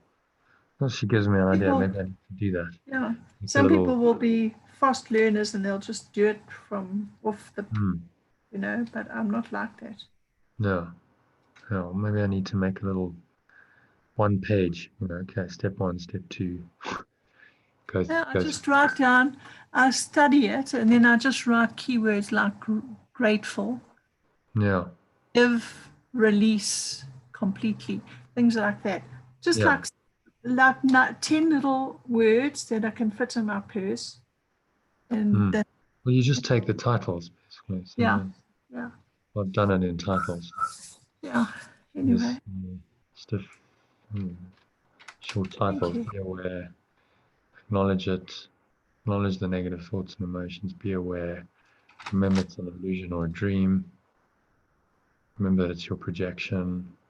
So, projection. The thing is that it is your projection, and when people are projecting onto you. Sometimes it doesn't. What do you do when people project onto you? How do you handle that? Well, it's still your projection. Pardon? They projecting their anger or guilt onto you, for instance, but it's still your projection because we're all part of this thought system of the ego. So on a level, that must be your own ego coming up and trying to attack you through the mechanism of these people. So that's how it works. Always take it back to yourself. It's not the other people doing it to me, because that's the separate identity. It's like, no, I'm doing this to myself, which is insane. But then you got to see that. You go, well, that's just crazy. Why would I want to hurt myself? And the answer is because that's what the ego does. It's an idea of separation, and the separation from love means that it fundamentally feels unworthy, it feels guilty, it feels like it deserves punishment, and so that's what it plays out over and over again. Okay, so if someone murders someone, is it that someone murders problem? Did they do something to project something onto the person to murder them? No, so it's not personal. It's not necessarily the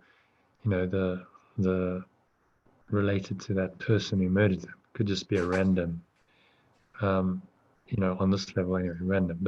But you gotta understand the thought system underneath, behind murder, is a thought system based on anger, guilt, fear, anger, and attack. That's ego's standard thought system. So if someone comes into this world, we all believe in that. Otherwise we wouldn't be here. Right? We've got that unconscious guilt creates the whole sequence of fear, attack, murder. So in the end, what we're trying to do is we're trying to kill ourselves. So all these farmers, it's kind of that. They projected something, fear. Yeah, but it's all unconscious, you see. So they will go, oh no, it's not me. But they're just not aware of it. You really get in touch with your unconscious guilt. And you realize, actually, if I feel unconsciously guilty, which I have to do if I feel separate. But scary, eh? Then I'm going to create situations that seemingly punish me. Because that's what guilt demands, punishment. And that punishment will show up in the form of someone trying to physically attack me, psychologically attack me, trying to kill me. Remember, the ego is a death wish. It's based on the idea that we can kill God. So murder is just a projection of that insane thought outwards. And, if someone does it to you, to your physical body, it's still not ultimately real. And this is what, Jesus got murdered. He was murdered. Yeah. And he was so he attracted that with fear and. Well, what he took on was the whole thought system of the ego, and of course it responded by trying to kill him because it didn't want the truth. The ego is very resistant to the truth, so its answer is, we'll kill the messenger. We don't want to hear this, so just kill him off, and then the truth will be obliterated. But he transcended it. So it was a conscious choice. He was like, okay, I'm going to do this. Because he was on such a high level, he was like, I'm going to do this consciously. I know what's going to happen, and I'm going to then demonstrate to the world that this whole thought system of sin and guilt and fear and attack isn't real by resurrecting. Right? That was his master teaching. It was the final lesson of his own life and his final teaching to the world. So in Jesus' case, what he did it very consciously. He wasn't unconscious at all. He knew exactly what he was doing. He was like, okay, I will go through this experience to teach the world, and I will use my life, my final act of my life will be this master teaching and forgiveness. That's what it was. Okay, So they're going to do the worst thing possible to me. They're going to murder me in a pretty brutal, barbaric way. It's humiliating. They whipped him. They, you know what I mean? It's like pretty much the worst thing that can happen to a human being happened to him. Yeah. Yet he was like, actually, nothing's happened. And yet I'm unfazed by it, even while it's happening. And then they think they can kill me, but they can't. I resurrect and I come back to show the world that the mind cannot die. Right. So it was a symbolic. It's like, okay, the crucifixion and the resurrection is symbolic of this whole journey of transformation, transcending the ego's thought system through forgiveness and coming into the knowledge of your true self. And he just enacted that. He symbolized it in a way that no one else really has. And that's why he's a master teacher. Like that's a lesson for the entire world. Yeah. And he enacted it. It wasn't just a theoretical teaching. He actually lived it. Yes. So that's why he did it. But I think he did it very consciously. I think he knew exactly what he was doing. When he went to Jerusalem, he knew, okay, I'm going Yeah, to he did know. He did know. And when he went into the temple and he turned up the tables, he knew what they'd do. You don't go and do that and get away with it. They're not going to let you, survive that, because it was a direct challenge to the authority of the the powers that be. The Sanhedrin, the Jewish authorities, as well as the Romans, was a direct challenge. He went in there and he did something that was like, you don't do that. Not in the heart of the temple. Not in those days, especially as well.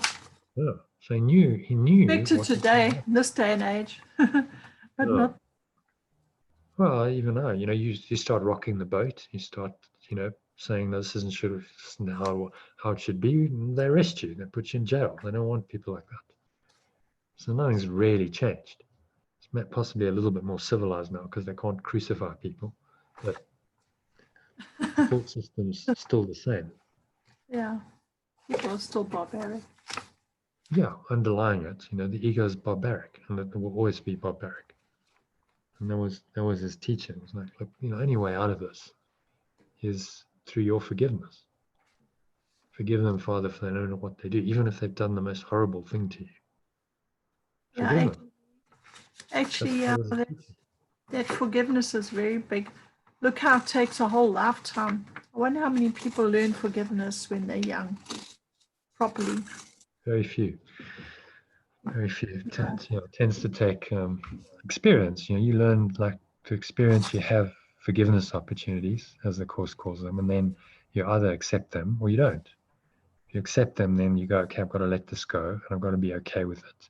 Find some peace anyway. And if you don't, then you hold on, and you judge, and you hold on to the grievance, and you get angry, and that eats away at you inside. And sometimes it takes, people a long time to figure that out and go, okay, actually, maybe there's a better way of dealing with this. And it's just when the pain's too much. Often they have to suffer to wake them up. Suffering then goes, okay, then come on, I can't do this anymore. Must be another way. And then the spiritual journey starts. Then they start going, okay, well, now I'm looking, I'm seeking for another way. And then inevitably, if they're open, they'll find a way, whether it's A Course in Miracles or another spiritual path, but they'll find a way that is helping them to return their mind to love, really. So it's ultimately all we're here to do. I read that book, A Return to Love. It's a good book. Oh, it is. Okay, so 20 minutes. Should we just end it here? Let's do Have a good sleep. Yeah, let's just do a closing minute to meditation. Okay, thanks. So just close your eyes. Take a nice deep breath in. Through the nose. Filling up the lower stomach, into the chest, the heart center.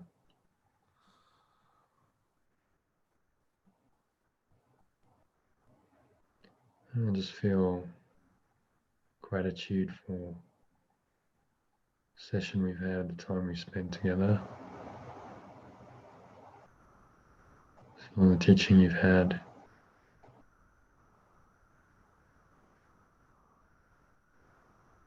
What you've learned, path you're on, guidance of the Holy Spirit, all the people who've come to help you in your life, whether they did that consciously or unconsciously.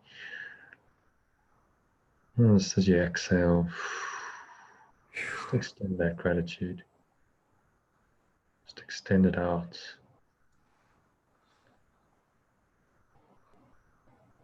To everyone in your life, friends, family, to anyone who's pushed your buttons recently or ever.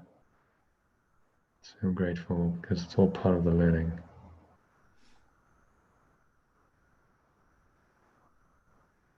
And then extend it out to the entire world, every person, every living creature. As your gratitude to them connects you with your source, with oneness. Being grateful for the life essence that they have because you're grateful for the life essence you have because it's the same life. It's the one life that gives us all life. So feel that gratitude, feel that love, which goes hand in hand. It's divine love, unconditional love. Just anchor that state in. State of love and gratitude is very powerful. So anchor it in, resolve to stay there for the rest of the evening and on into your week. So it goes with you wherever you go. And it just guides your thoughts, your words, your actions, and your results. So it is said, so it is done. And just open your eyes and carry on with your evening and have a nice sleep and a good week ahead. And you too. Thank you, Jonathan. Okay. See you tomorrow evening for the meditation. Okay. Thank you. Bye-bye. So, bye. Bye.